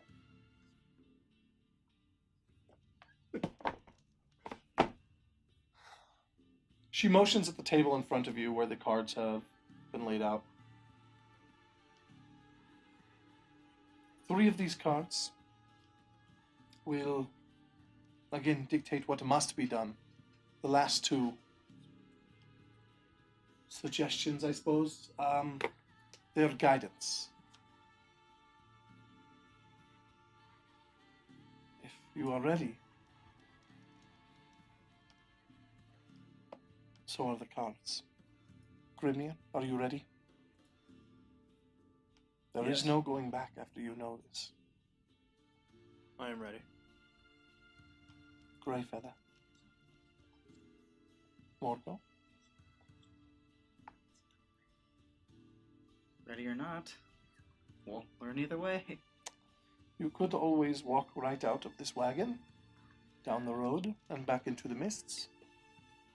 What good would that do? Well, you would die. But you would not be part of this.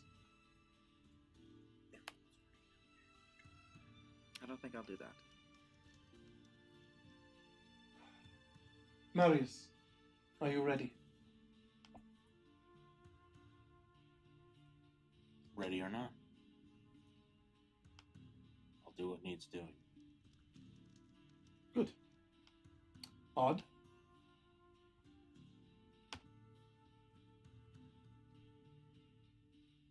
I believe it is time. Gabriel. I reach in and pull out a notebook, and now I am ready. Excellent. She stands, leans forward, and grabs the larger of the 2 decks. Moving the smaller aside. This first card tells of history. Knowledge of the ancient will help you better understand the devil.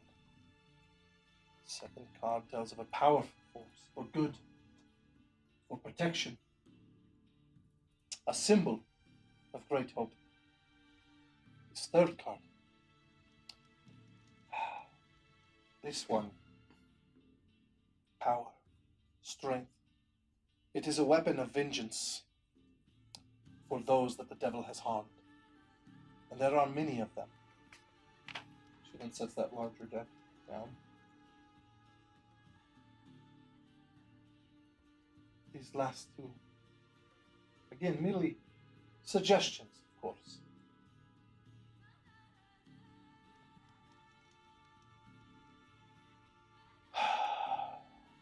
This one sheds light on who will help you, an ally against the darkness.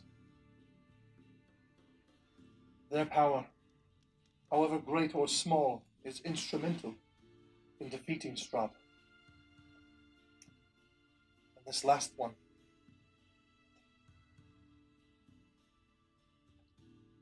Your enemy is of the darkness. His powers are beyond mortality.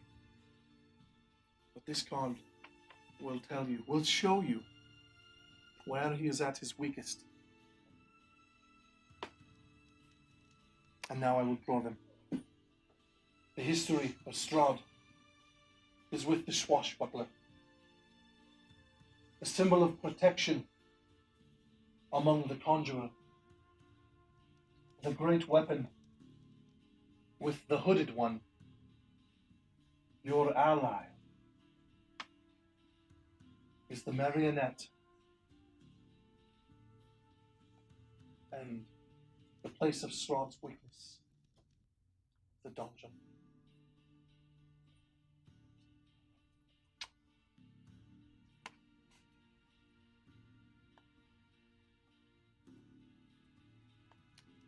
She looks at all of you, each not necessarily confused, but she hasn't given you any actual answers or information. I will concentrate on this, and I think I can tell you exactly what you need to know. But first, we're going to break. Now's a great time to get some snacks. We're going to take a quick 15-minute break. Snacks, bathroom. You are not going to want to miss what happens when we come back. After all, we need to know what this turn of fate means. So, 15 minutes, all right? Everybody, get a drink. Hydrate. Yes. I don't need to know what's in the cup, but put something in it and put it in your mouth. We'll be back in 15 minutes, everyone.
Yes, that does look cool. We're back. We're back. Hey. She did it. She did Disarmed the the call. whole room. So, looking at the cards, Madame Ava sighs. And then you watch her eyes go just stark white. Boom. Her head leans back. She's staring up at the ceiling of the wagon. I see the swashbuckler, the skeleton of a deadly warrior, lying on a bed of stone, flanked by gargoyles. And her hand moves out above the cards and snaps in front of the conjurer. I see a dead village, drowned by a river, still ruled by one who has brought the greatest evil to this world. Her hand moves over to the third card, the hooded one. Ah, a faceless god. He awaits you at the end of a long, winding road deep into the mountains. And then her hand glides over the marionette. I see nothing. My mind is clouded by the mists. I cannot give you any answers here. At least not yet. And then her hand rests onto the last, fifth card. Strahd. You will face him many times, but only one time will be the right moment. He lurks in a hall of bones, in the darkest pit of his very castle. It is there he can be defeated. And then her eyes snap back to this light gray they were before. Light droplets of blood begin to gather and drip down her cheeks. She grabs her yellow scarf and gently dabs the blood off.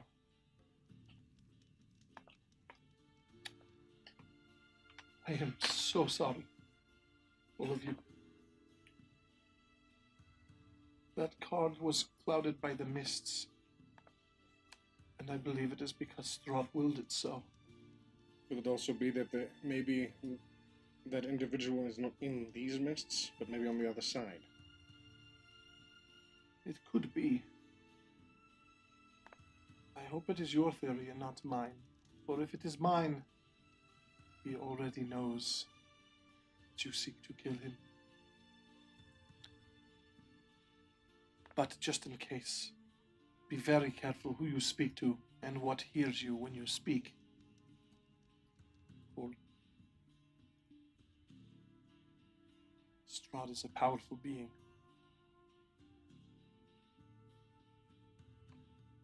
I must rest. Whatever you need to do, you are safe. You have our hospitality tonight. But please, in the morning, you must leave.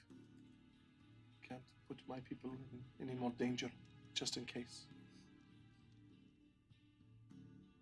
Any supplies, please request them with Laszlo. Well, if we are going to Strawn's castle, would you happen to have any nicer clothing for everybody? Sadly, I do not. I only have Vishtani clothing. But down the road a ways, you would have to go there to get to Castle Ravenloft anyway. is the town of Barovia. They are not going to be very welcome, but they won't be hostile. Just be careful who you speak to and what you speak about. And I suggest you find what these 3 cards have in front of you. The history, the symbol, and the weapon. You need those before you ever think to confront Strahd, please. But then again, going to see him because he has invited you is not exactly a confrontation. Be careful. He will play with his food even if he does not know your food yet. People have said he was honorable. Is this true? He keeps his word. Does he follow a code of honor of any kind? Izzo. When dealing with him, is there any bits of advice you could offer?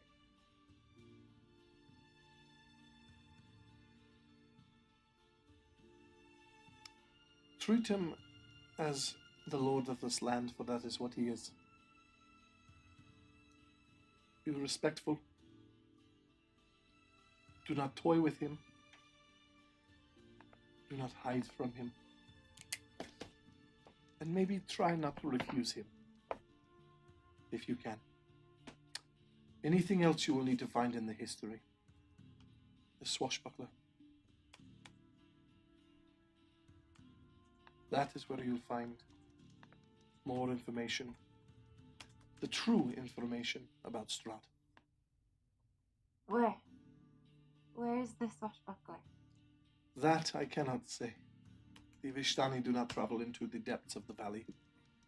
We stay at the edges here until we leave and return. But perhaps the Barovians can tell you. The natives of this land, as we are not.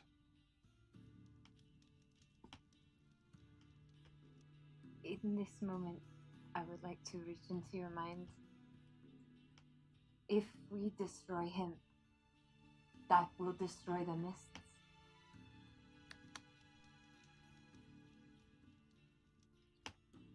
He is connected to the mists. I cannot say if there are others like him, or if he is the father of this apocalypse. Something tells me he is very important, though. Not just a mere creature to be destroyed.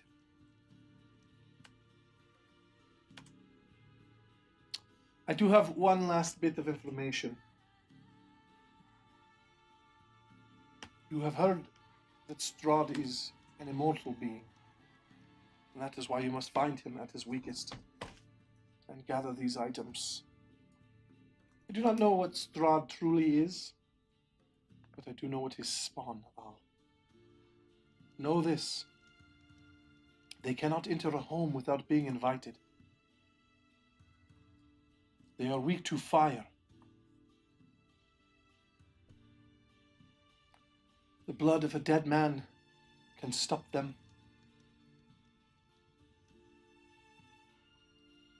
And there are those who hunt his kind with wooden stakes.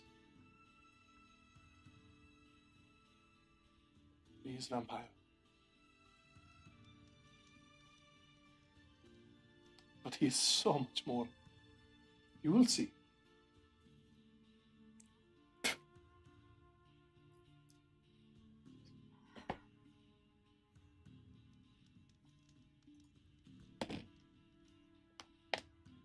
That is all. I must leave. Please, I am weak. She tries to get up off her chair, and her arms are shaking. She stops and sits back down in her seat. Please. I offer my hand. No, it is all right. My weakness is mine and mine alone. I will make myself to bed at some point. You may leave.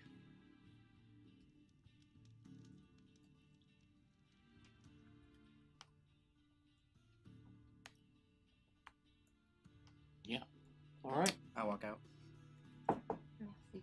Thank you, madam. Sister Sandra and Eldane walk out as well. Sandra stops just before leaving, puts her hand on Madame Ava's shoulder, closes her eyes, nods her head.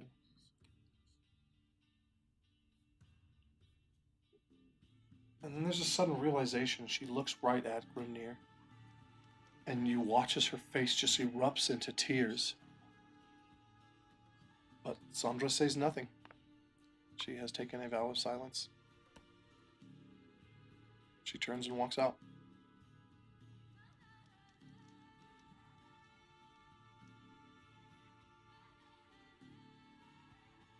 Do you know what that was? Grimnir. I don't. I'm not sure why she looked directly at me. I would make a joke about you being ugly, but I feel like this is a terrible time to do so.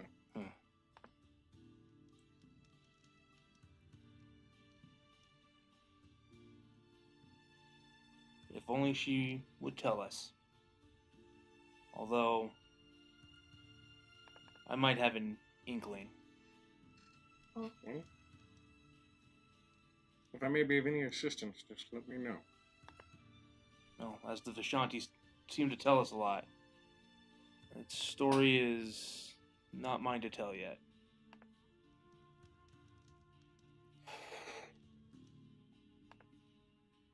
Didn't think my patience would be tested on the first day. Get up and leave.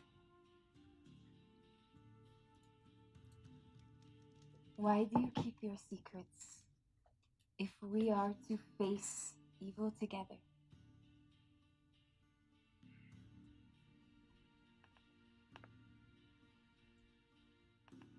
If I speak them, I fear that what I know or what I've seen might be given power over me, and I will not let that happen. I refuse to let that happen. In your mind, I say, I understand. He has eyes and ears everywhere. We must be careful now that we lose.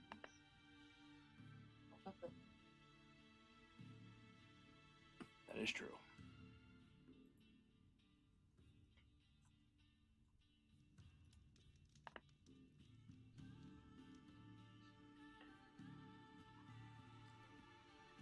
As I go to leave the room, I kind of step in close to Madame Ava and kind of whisper, Where is this tree that you spoke of? This tree is in an impossible place to reach, but its roots are everywhere, even here in Barovia.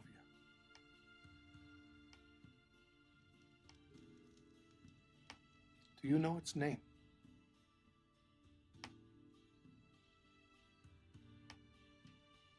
My tribe had a name for it. The tree only has one name. If your tribe spoke it, that is its name. When you think you have found it, speak out. And if you are right, it will reply. Shh. Say nothing now. I lay my hand on her shoulder and She takes her gnarled hand. It's on top of yours. You're wise and a great seer. And as much as I would love to learn of how you do your magic, your seeth, unfortunately, we just do not have the time. But hopefully there's time in the future. The Vishtani come and go. I'm sure we will meet again. I hope that we will meet again. Good travels, Wanderer. As to you, madam. And I step out. Everybody else leaves? Yeah, you gone. All right. Outside, everyone gathers around. Eldane is furiously writing in his book. Sister Sandra goes over to Alexander, looks him in the eye. She doesn't say anything, but he sort of understands, and they both just lean their foreheads against each other. He nods. I have a feeling that whatever was meant to be said was said to the right people.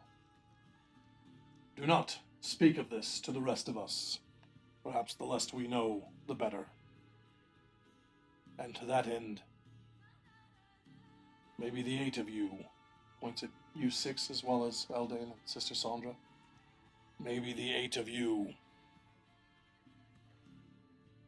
travel ahead. We can make an encampment somewhere. She told us of a town ahead. I see. More Vishtani. No, I believe she named it the town of Barovia. Must be an important town if it is named after the entire valley. Well, it's supposedly the nexus of travel before going to his keep. So I'm assuming it would be a capital of some sort. Well then, maybe we will all find our ways there. But I do believe you should travel ahead. Agreed. And we'll round everyone up, and we will leave within the hour, as long as everyone's ready. It is late. We were in there a while. Yes. It has been night since we arrived. Well then, let us go in the morning. I will meet up with everyone and let them know we are to leave early. And then I'll nod and turn and get ready to start talking to people. In doing so, I'll see Radek first, him being one of the closest individuals, and approach him. Captain? Radek, how are you holding? Are you alright? You don't look well. You're fidgeting again. And sweating. It's warm, isn't it? All those people in that little caravan? Yeah, it felt fine to me, but what's going on? Nothing to worry about, Captain. Although I would ask for you to approach our fearless leader for my bag. I think it's more than time. Why? What's a doctor without his tools? I feel like it's more than that. Now, I trusted you when I selected you, and I told you I'm asking for a little bit of information. You don't need to tell me all of it. Just why? And will it cause anyone harm? No harm but my own. Want the truth? Well, as I'm much. gonna take one of those needles, stick myself, and have a good night rest. That's what I'm gonna do. Any objections, Captain? Yes, but I can't necessarily stop you. And if it clears your mind of what we're about to do, I understand. I'll just be forthright with saying that I feel that we should eventually work and win you off. In my opinion. You don't need to do it, it's just my opinion. Because I feel like you'd be a better person without them. Duly noted, Captain. Where are you going to be? I will get your belongings myself. Go sit by one of the campfires that's least occupied. On my way back, I will find you. Turn back. Tell Alexander that I need the belongings of Radek. Yeah, he, without even questioning, just hands him over. Cool. And then I'll head my way over to give him his belongings, and when I do so, there you go, Marius. your belongings and I snatched the bag away a little too quick. Strap it over. fair enough. Also, we'll be leaving in the morning. But let's do 2 hours after first light. Should be sun enough for us to see and not cost us anything. And we'll go through and tell the rest. As you please. Good night, and may you have a better sleep than before. And from there, I'll start approaching. Everybody let me know the plan. They start to gather around Eldane. I heard that we're leaving soon, and I just wanted to let you know I am very tired. We'll be leaving tomorrow morning. Oh. Leaving at night is probably not the best idea. That is much better. Thank you. I did not realize how late it was, and I did not intend to endanger anyone. Everyone deserves a good night rest sleep after what we've been through in the last, 6 hours. That should be plenty. I have done a lot of research today, and I can set that in stone.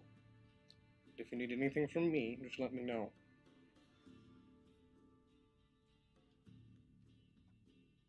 No. I mean, yes, I don't need anything, but I'll let you know. Thank you. Oh, of course. I do need something, actually. Yes. I'm going with, but my friend Maud is, she is my only friend, so please don't let her die. My goal is to let none of you die. Well, you're gonna fail. Sorry, I know that sounds rude, but, people are gonna die, and I think that is, an important lesson for any leader to know. My goal is to not let people die. Does not mean I'm going to succeed. Mm-hmm. I'm setting myself for unreasonable standards. And Okay. hopefully I'll be the one putting myself on the line more than anyone else. Well, if you die, perhaps we all die, so think about that too. I am going to go to sleep now. Please don't let the goblin anywhere near me. Of course. Turning to leave. That child is the most amazing conversationalist I've ever met.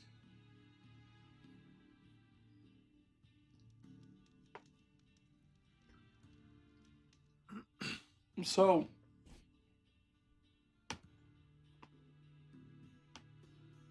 Sister Sandra goes to each of you and quietly places her hand on your forehead, starting with Shepherd Odd.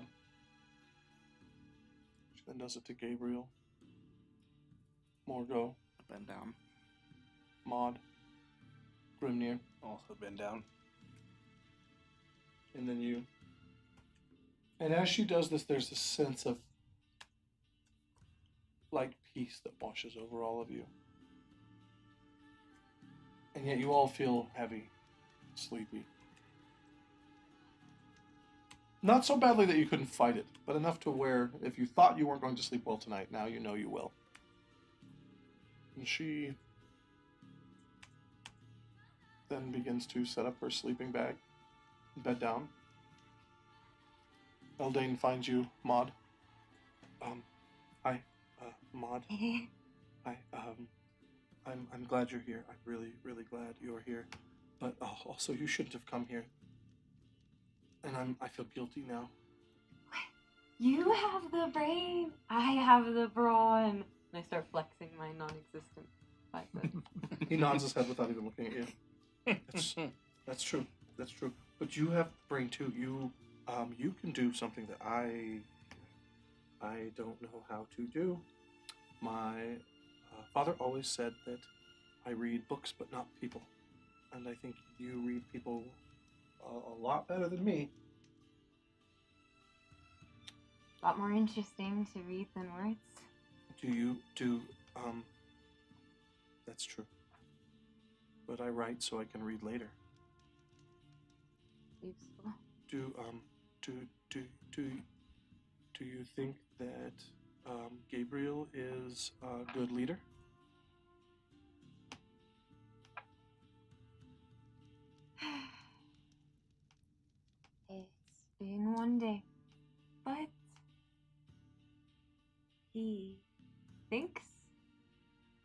before he acts, Mm-hmm. he thinks of possibilities. Do you think that when he doesn't talk about those people he murdered, that he is lying or just trying to make sure everybody stays focused? This is the first you've heard of this. Murdered? Mm-hmm. He murdered people. I It- was in his mind. Who? What? Oh, I don't remember. I know that they were, they had a lot of money. They were very nice people. And I just remember that he was supposed to be executed, and now he is leading all of us. I remember very clearly seeing him at the trial because I was scribing for it.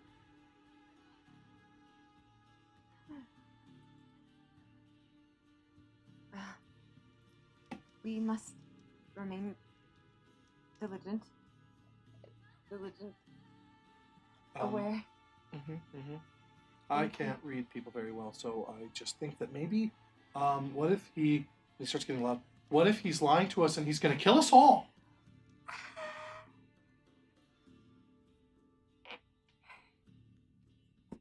In his mind. Anyone could be listening. And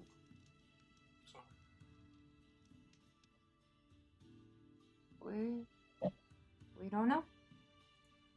But we can stay alert. The more we know, the more we can be prepared. Okay, I will trust you, Trust you? and I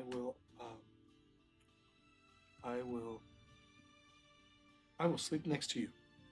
Okay, let's choose next to the big lady and the other big people as well. This one. Big is, we are not big. No. So we will be In safe spirit, with them yes. as long as they don't pick up and step on us. No. We'll sleep next. He grabs his bedroll and sleeping bag and starts settling it down right next to where Margot is sitting in the dirt. Hey, Hello. Maud. I know maybe we started off on the wrong foot. I threatened you, and I mean no offense. I complimented you, and I don't know if that was offensive. I don't know. I was intimidated. You are big, strong, beautiful, strong, so strong. Is that okay if we sleep next to you tonight? Absolutely. I have two sides for a reason. Aldane goes, one side is for Maud to sleep on, and the other side is for you to hold your axe while I sleep on the same side as Maud. I like that. He's the smartest person I know. I'll take your word for that. I believe that. All right. I just Anybody- flattened the ground for them to fully. Yeah, you notice Morgo does not have a bedroll. Is anybody doing anything besides bedding down for the night?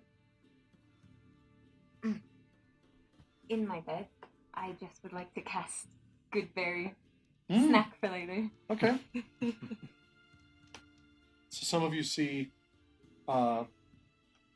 Maud start to use some form of primal magic, and eventually, as her small, quiet chanting and hand motions are complete, she produces a small set of berries. She then tucks away. A snack for the road for later. Anybody else? I guess I'll just bed down for the night. Grab my ravens, kind of have them on my hand. Look at them. Just go. Good night, little ones, as they pop out of existence. vanish entirely. Okay.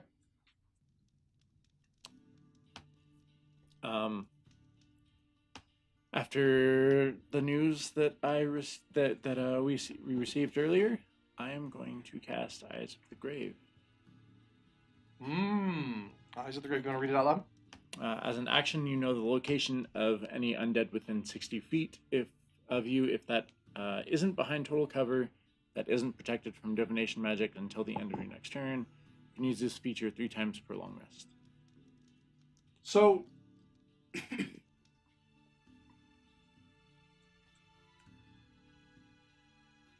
you focus and reach out with your divine energy for any telltale signs of the undead.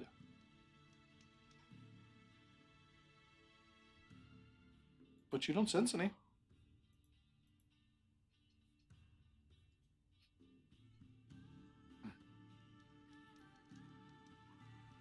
Wait.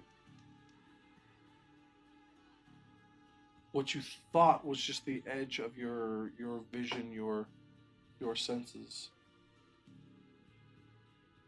Something is out there, just at the edge of the clearing, just at the edge of the camp. It vanishes, and then the same thing appears on the other side of the camp, at the edge of your senses again. A few times.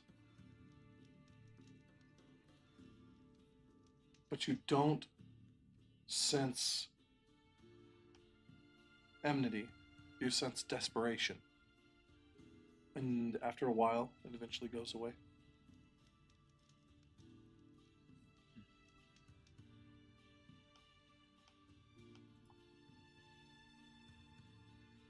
I'm going to walk over to Alex. I do not believe it is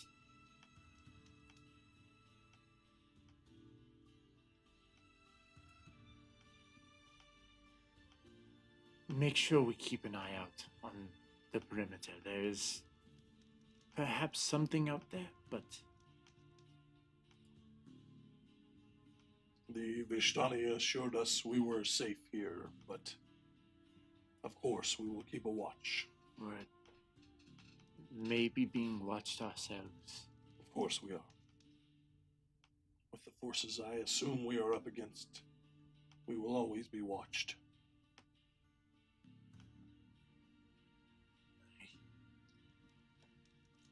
I will place a holy ward. Thank you. See him pull 4 maybe wrought iron stakes out of this pouch. And he walks around the camp and he places one at each of the cardinal directions. Then he stands in the center, kneels with his sword, says a prayer. Each of the 4 light up and then dim down. You should get some sleep. I do not know how far you have to travel tomorrow, and as of yet, everyone is on foot. You are definitely speaking wisdoms. May the shepherd guide over all of us. May he indeed. I will head off to bed. There is. You find a quiet area. After just enough time to make sure nobody's paying attention to you, you set about your doctor's bag and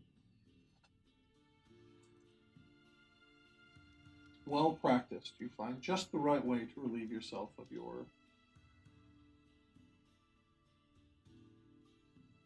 shadows. That peace that washes over you is different. Earlier, the peace that washed over you, perhaps by Gabriel's hand, felt clean, pure. Felt some energy. You felt young and alive. Then when they started to come back and you met the man who revealed himself to be Strahd, there was a calm again, but But this was different. This was like a calm before a storm, some sort of vortex where nothing would approach. But now you fall into the sweet peace of your medication. Your hands and feet fairly numb. The world just at the edges lightly blurred. You can still sense that something's out there. You just don't care.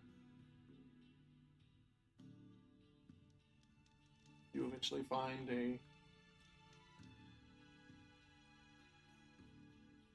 safe place to rest, lay out your gear, and it's not long before sleep finds you.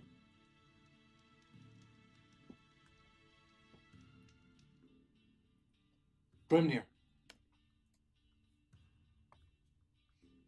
you were going to go to sleep, but you got restless. You found yourself wandering to the edge of camp, looking out towards the river.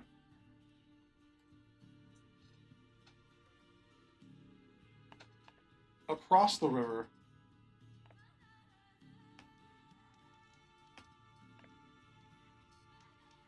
you see two yellow lights moving, darting in the shadows. And as you squint to focus in this dim light, you see the light gray form of a large wolf. And at that bank it stalks back and forth, lightly growling, watching your every move. But it won't come any closer.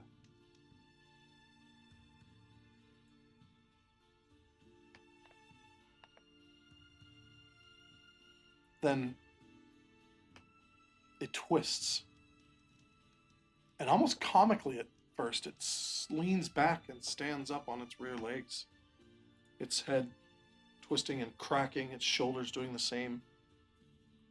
And it becomes this hybrid form of man and wolf. And then it starts tearing this flesh off of it. It pulls this fur and gray flesh across with its claws, ripping into its muzzle. You can see the form of a man underneath, covered in gore and the bits hanging of this wolf. He starts stalking forward into the water towards you. Waist deep, he crosses the 20, 30 feet, comes out on the other side, now clean and devoid of any remaining wolven flesh. And in the shadows, it's hard to see, but he looks up at you, and he looks strikingly familiar.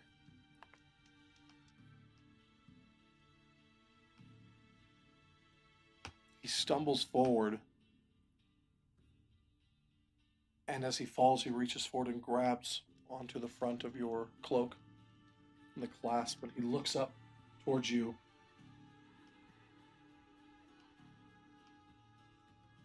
Brother,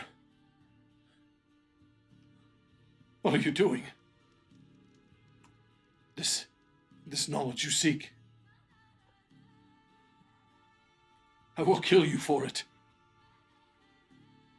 His hand transforms back into this massive claw. Reaching back, he goes to strike at you.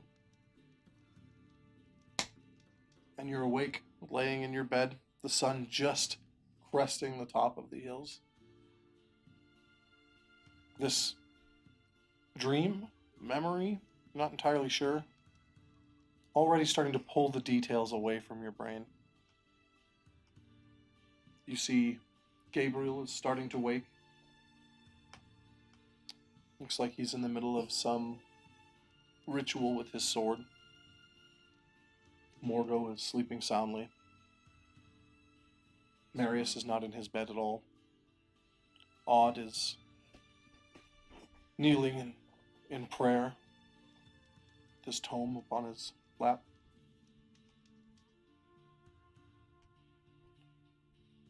And you hear wolves howling in the distance. Far. They're there. A voice calls across camp. I think it is time for you to begin to leave. Alexander walks over and lightly kicks Morgo. Greyfeather. Morning. It is overcast. But still it is day.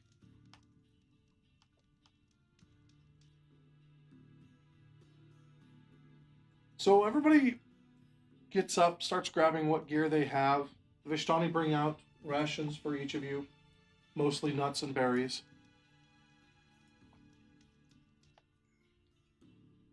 Madame Ava does not make an appearance this morning. Borges does. He goes over to the group, looks all of you up and down. You look very strong. That's good. But if you need any protection, just stay behind Morgo.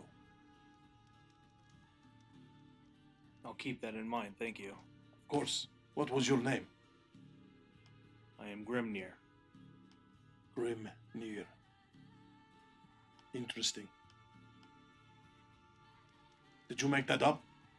It was a name given to me by my father. My father named me Borges. I can't go with you. I'm Vishtani, and we're not stupid like you. I don't mean that as an insult. You're about to do something very brave, and brave is stupid. But, well, just take this. Reaches into his pouch and he pulls out a hand axe and he hands it to you, Grimnir. It's not for you.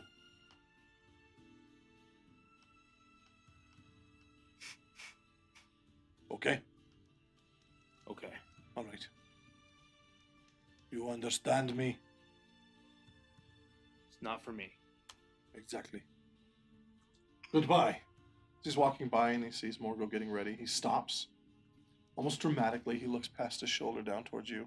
And he goes, no. And he walks off.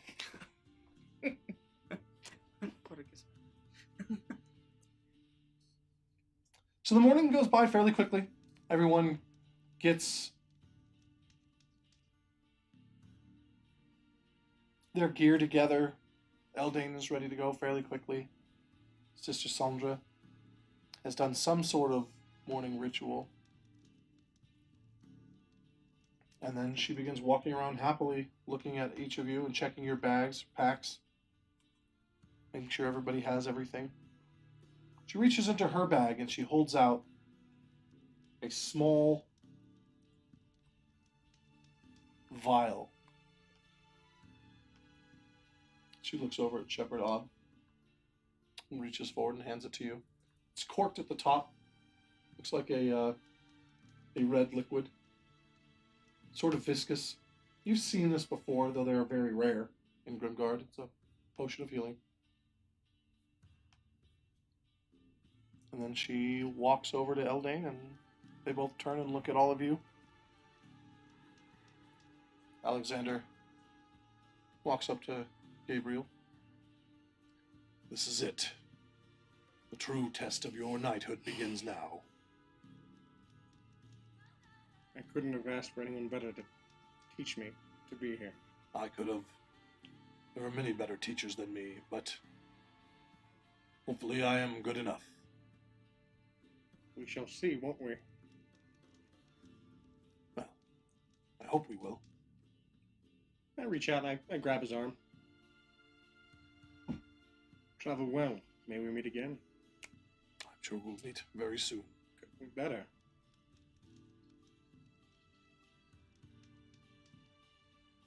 I feel good about this. But perhaps fuck it. He steps forward and gives you this big hug. I Pats hug you him. on the back. I hug him back. You always said my shield was too small for me. Why don't you take it? It's yours, though. Right, and I want my shield to protect you, my friend. I will take it. Thank you. I take it, and I unhook my shield, and Well, this one's smaller, so I don't think it'll do you much good. It's more of a buckler on you. Reaches over and looks at it. Flips it over to the backside, and he starts. You wrote the prayer on the inside. You never did memorize it, did you? I was a scribe before this. I absolutely memorized it. Just sometimes a reminder is beneficial. Dishonesty is technically permitted in the Order of St. Dorian. He turns, and he starts to walk away.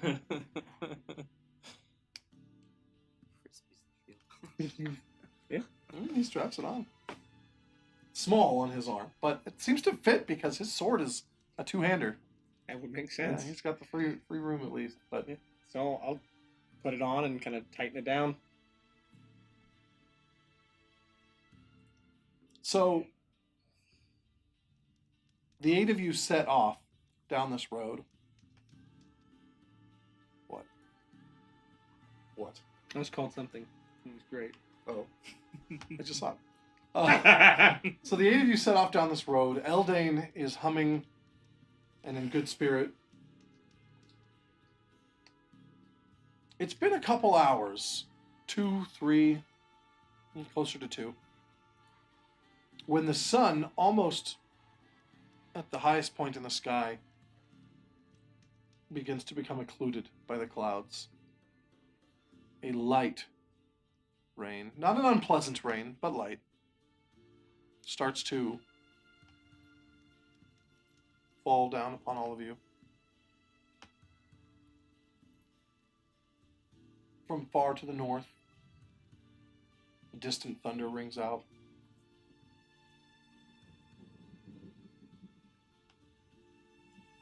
And up ahead at a bend,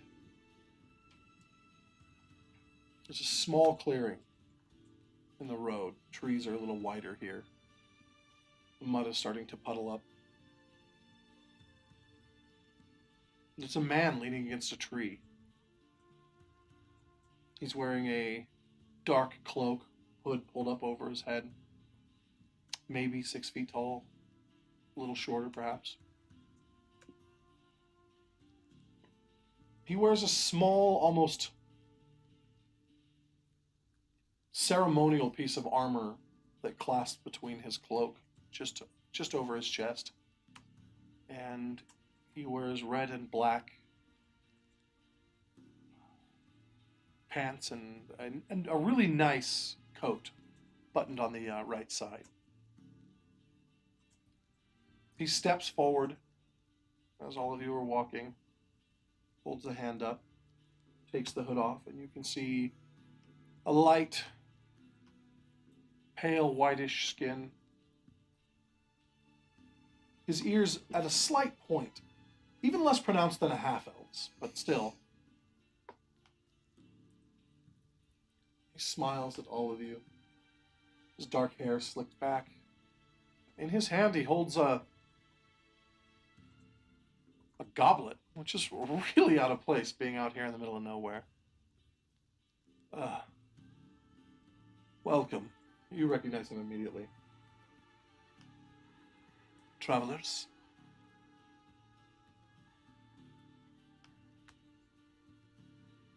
You're on your way to Barovia if you continue to follow this road. That is exactly the plan. Good. Barovia is how you would get to my castle. At that, I want to breathe out slowly and try to use divine sense. Okay. So you exhale, and the water slowly vanishes from your senses. And your normal ritual is you look at the ground when you do this, and then you look up at whoever you're looking at. And as you blink and look up, you sense nothing. Just like if you had looked at a standard commoner. Still on, you can feel the senses ringing out. There's an evil that cloys at you from the edges of the forest, from further down the road even. But here, in this clearing, the only sense of darkness you get is a very, very light shadow emanating from Marius. Looking back at the stranger, well then, if that is your castle, then I am to assume that you are Lord Strahd, correct? Strahd, I cannot pronounce your last name. I do apologize. It is That is Bondrovich. Vanzarovich.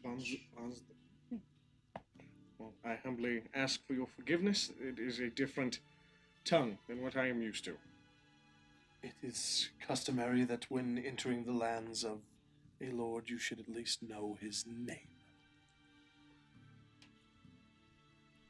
It is also customary that when in the presence of a Lord Baron, there are certain niceties to be leveled.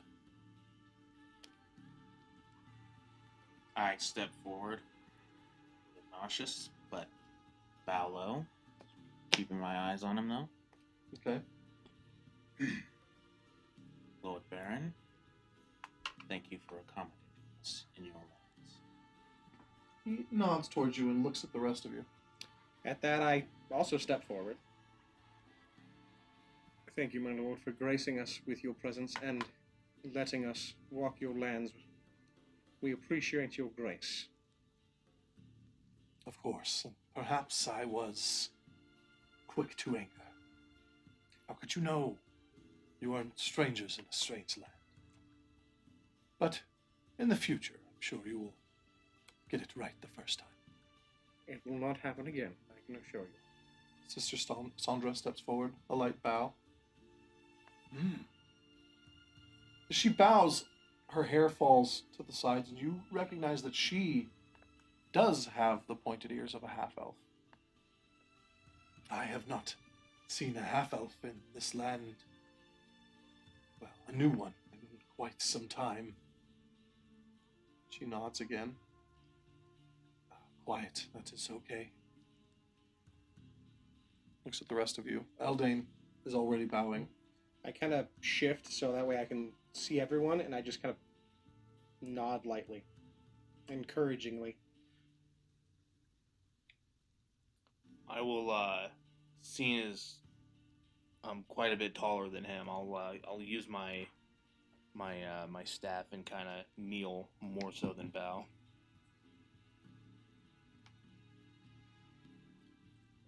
Hello. He bows back.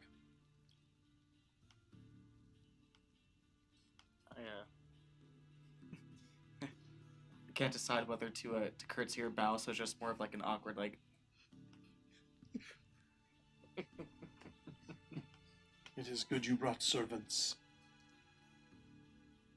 Perhaps they can Who? carry your gear into the castle, assuming you are accepting my invitation. I Yes, do but not as get a many servant. visitors here. What? Not as a servant. Your lord. I take it you speak for yourself and no one else. I don't have to speak for anybody else, but for myself. I'm not a servant, Gabriel. No offense, sir. None taken. I ask for forgiveness yet again, my lord. Oh, yes, you are forgiven. Didn't expect Turns to... the goblet upside down and dumps, looks like wine, could be blood, onto the ground. You have soured my drink, however. Throws the goblet behind him into the trees. Sorry, I don't have much of an appetite around the lowborn. But that is okay. We all eat and drink, noble and low alike.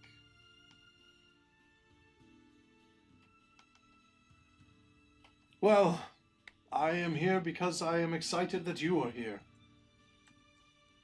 I am also excited you decided to bring along the woman I invited. Thank you for that. But he invited Tisea. And you look around, she's not here. And then as Strahd's eyes fall upon his target, you realize this whole time he wasn't looking at Tisea. He was looking at Maud. He looks right at her, takes a deep bow. My lady, your mask, quite macabre. Your demeanor is mysterious. I simply ask that you accept my invitation to Ravenloft. 3 days' time. We shall have a feast.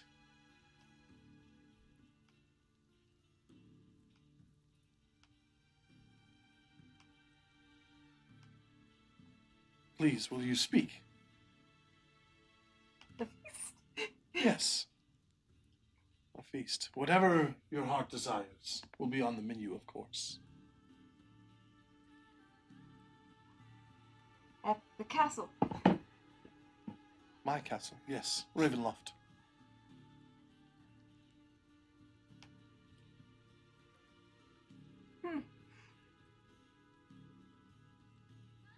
You seem overwhelmed by my advance. I am sorry. Perhaps that was rude of me. I would love if you came, but I won't. Well,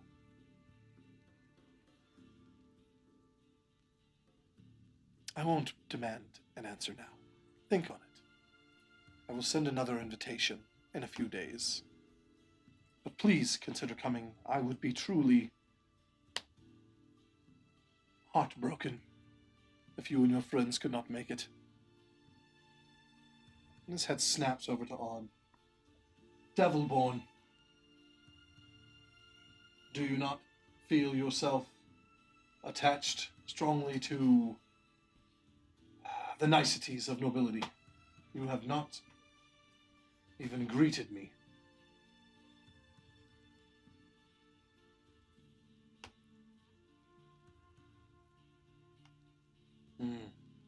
Perhaps you are frozen in fear, learning so long to lean on a false god when there is one standing in front of you can do that. Tell me, why have you come to Barovia, shepherd?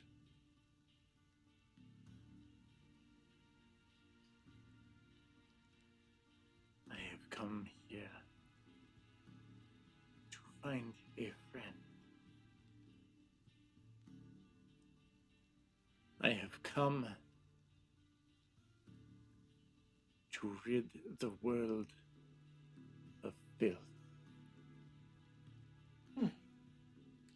That sounds noble, but ultimately fruitless here. The only filth is whatever you brought with you. We shall see.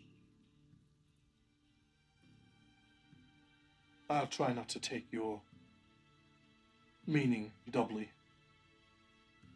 But I do wonder, see, being honest, why did all of you truly come to Barovia? Or more importantly, why are you here now? He walks across the front of all of you, still a good 20, 30 feet away, towards the clearing. And that's when you notice in this slightly taller grass that there are humps in the grass. And looking more closely, even taking a step to the side to get a better perspective, there's dead bodies. Looks like 4 or 5, human-sized, all wearing some sort of matching uniform. And in the center of these dead bodies is a much larger corpse. Well, there you have it, Shepherd. I guess there is some filth in Barovia. These men died protecting their lands from whatever this beast was. Ogre, perhaps? Yes, ogre. If only they had asked me for help. They'd be alive and this ogre would be... well, it wouldn't be a danger to anyone anymore.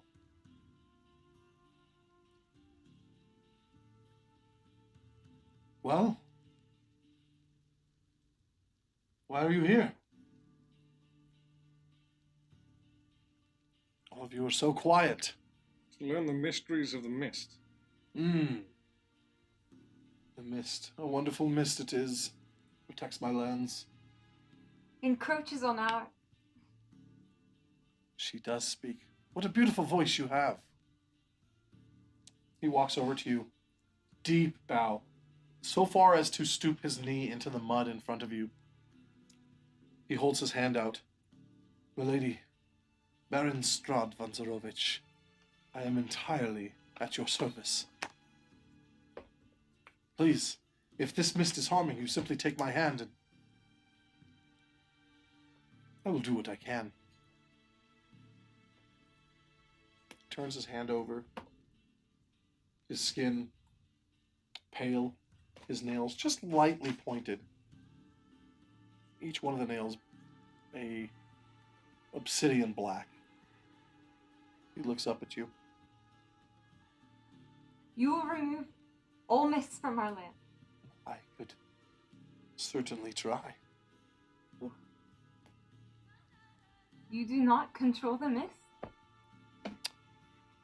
I control my entire domain.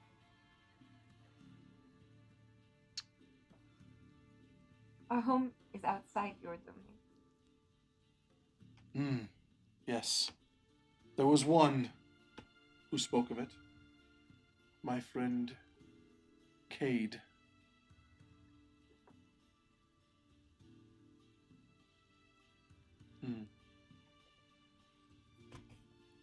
I'll ask him about it.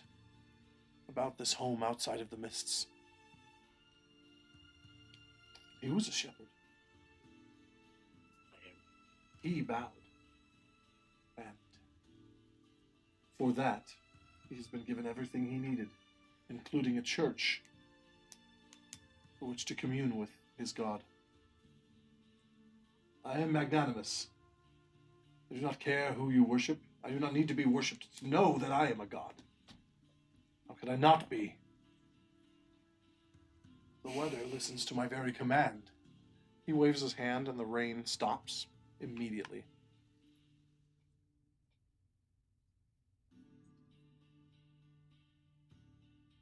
I feel like I am showing off. I'm sorry. Clearly you're uncomfortable. Maybe it was the rain, or you didn't expect to see me out here. Question. Are you the fun-loving type? Games? Raise your hand if you like to play games. That's it. There's a sigh. All as of you my so hand slowly boring. raises. Okay. You, big one, no games? No, not a fan of games. Oh, I'm sorry. So some of you like games. What about warriors? Better question. How about we play a game? Everyone hold a hand up. And if I say something you haven't done, put your hand down. Yes? Let's play. Please. There's no harm in just a simple game among friends.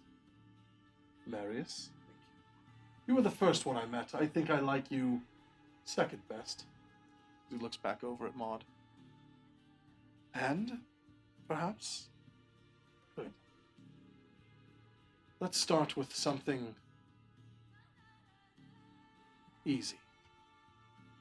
I have ended a life. Puts his hand down. If we have done it. If you've done it, you put your hand down.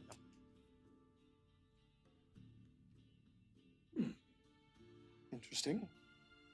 We understand the games. If there was only one of you, it could have been fun. Let's try for one more. Hands back up. Good, good. You're all great sports. Thank you. I don't get a lot of new people around here. Let's go with something. Simple. When I meet someone superior to me, I show them respect. Puts his hand down. Don't lie. I've seen each of you bow. All but one. Shepherd, your hand's still up. Are you okay? Filth of your kind is not superior to me. He turns and looks behind him. Whoever you're talking to has simply vanished. I'm sorry. I don't know what to say, but if I find them in the woods, I will surely kill them. Sorry, this is boring. This is boring. None of you are quite the talking company. If there is nothing interesting left to happen, I will leave for now. What kind of interesting happenstance are you wanting to happen? I told you what to do. It wouldn't be interesting anymore. Fair. Marius, your friends are boring me. Especially that one. He points at Odd again. Tell Is it me. taught in your church not Tell to me, pay Baron. respect? You speak of Cade. Yes, the shepherd. He is alive.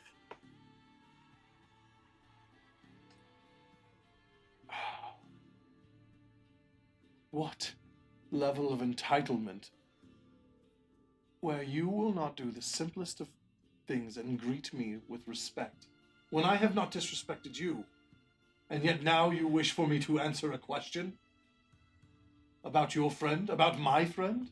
You have not earned that level of respect. A simple head nod would have done. But if you question my power, that's fine. Sometimes it does have to be shown.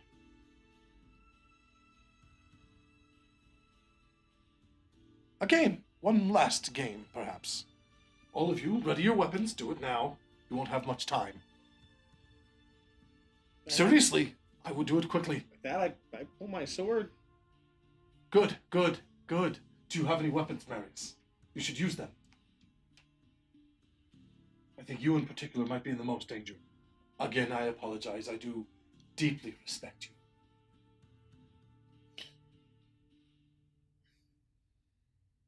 I accept your apology, my lord. Thank you. I pull the dagger in one hand and the cleaver in the other. Interesting choice. I like it. You are... We have to have another conversation. Please, please, Marius, survive this. All right. Strahd. Well, I'm off. Those behind you, though, I would deal with them. And he just turns and walks into the woods, and as you look back, all of these soldiers have stood up. Bits of flesh missing. It looks like they've been decaying over the course of 2-3 weeks. And in the center of them, this big, undead ogre stands up straight, reaches down, picks up a spiked club, looks at all of you. The sound echoes throughout. The rain begins to fall once again. and then they surge forward towards you. So be it. And that is where we end tonight's episode. Shit. Yeah.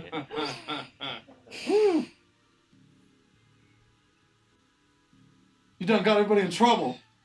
Oh, we gonna be talking about this afterward. Tell you. Yeah, wait till the cameras are off. Your face was red tonight, but next week it shall be blue. Bruises. Purple and yellow. Oh, you said blue. I said, yeah, because he won't be breathing. Homer Simpson style. This is the second time you've done this to me. Whew.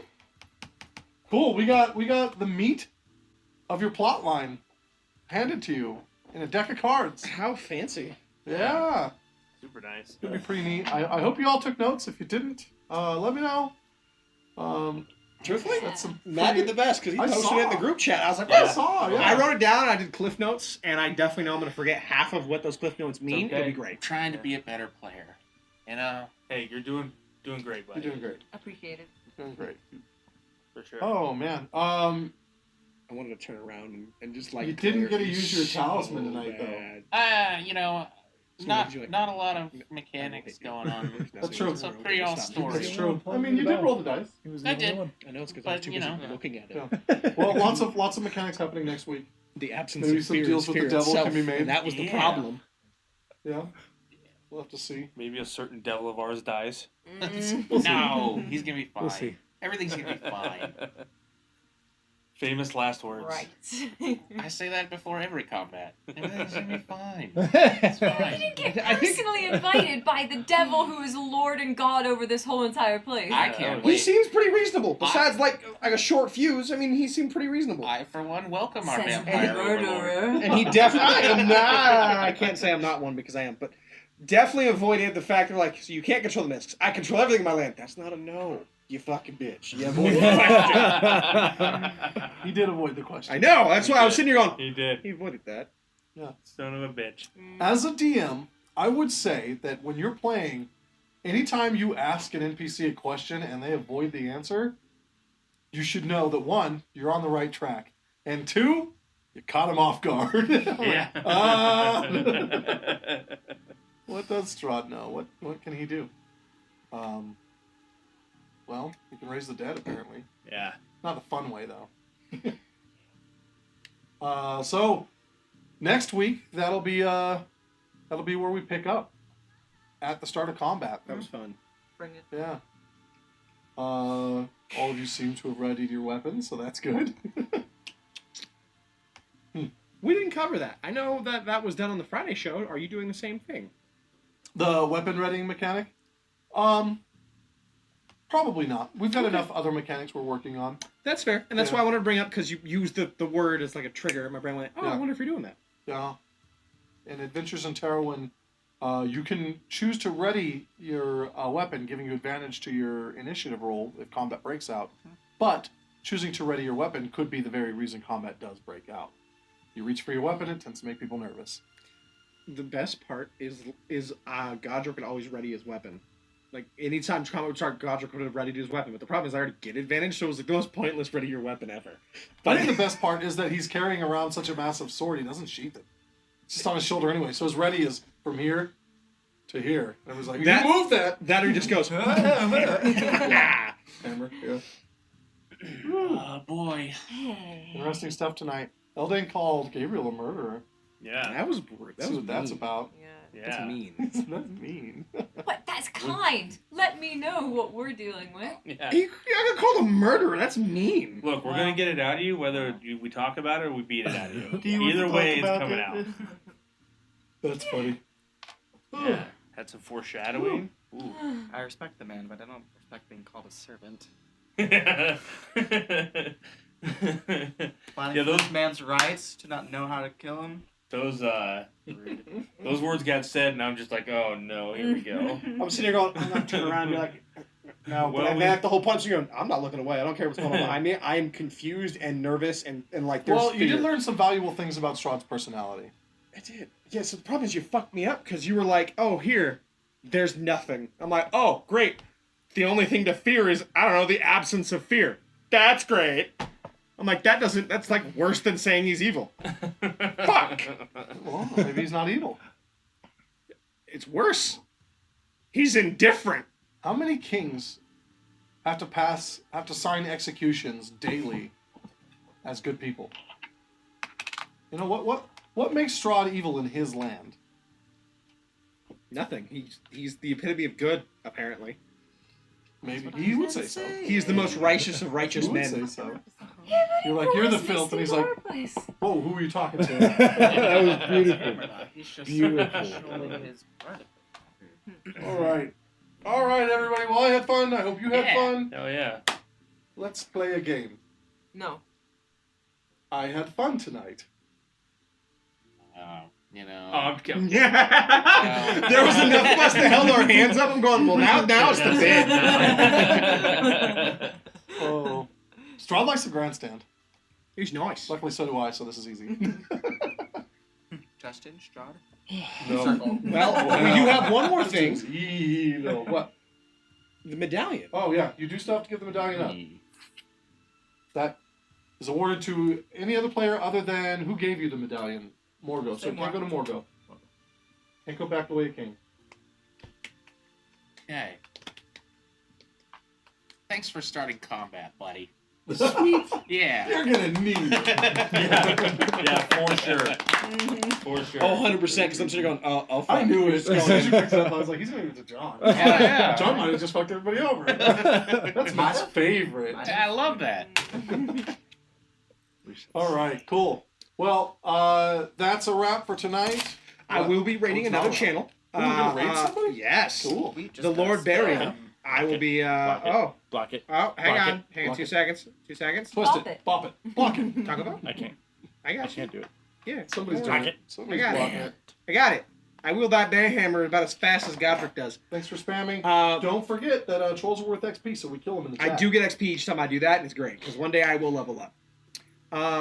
So we'll be raiding the Lord Barian. They are having a D&D 5e adventure. They are all doing virtual. They had a very nice overlay. Have we met these people? No. Surprise cool. raid. So we have no idea what you're getting into. Hopefully it's great. Do us a favor, though, when you get there. Let them know that we sent you. Drop them a follow if you like what you see. You know, always consider a subscribe or something like that.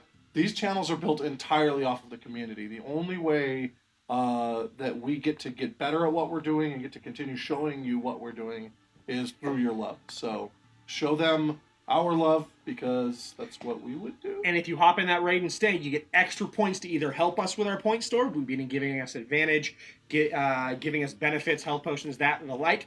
Or if you're an evil person, which there's a few people in chat, I get the vibe of you're going to hurt us in the future, and I'm ready for it. Hell yeah. One of them is named Legak Alex. I just know for a fact he's an evil person who's going to hurt So us. basically what Mike's saying is if you can't do the watching and the following out of the kindness of your heart, do it with incentives. Do incentives to hurt us, like fail out of past saving throws and that fun stuff. Those are great. And you can spend those points in our point store, which I highly recommend, and it's super fun to use. Oh, yes. I used the tip store one time to make Alex sing to everyone. Yeah. His first day as a bard. It was I was real. like, I want Alex to sing a song. Here's $100. It was great. I died. I died mid-show, left, and then 25 minutes, I just started dropping all my points. That's true. You nasty. Yep. Then I joked. I was like, no, I was kidding. I was just messing around. And the DM goes, oh, no. It's No, it happening. counts. And I was like, oh, It counts. okay. I'm good with it. I was Spend more. kidding. Can't spend the points I while you're at the didn't table. mean You weren't at the It table. was a joke. My head was around. Just a prank, bro. rolling around. All right. So with that, we're gonna start that raid. Mhm. Okay, cool. We're gonna get on out of here. We've all got lives and stuff. I think some of us do. We do? Some You're of us chained do. to the table, Matt. You're chained to the table. You know that. But everybody else, we'll tell you about our lives later. Thanks. Yeah, you're welcome. You're welcome. Anyway, I had a great time. Same. Still working on a tagline for the show, so you know. We'll get there. Be careful when out and about. You'll be missed. You will be missed.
Bye.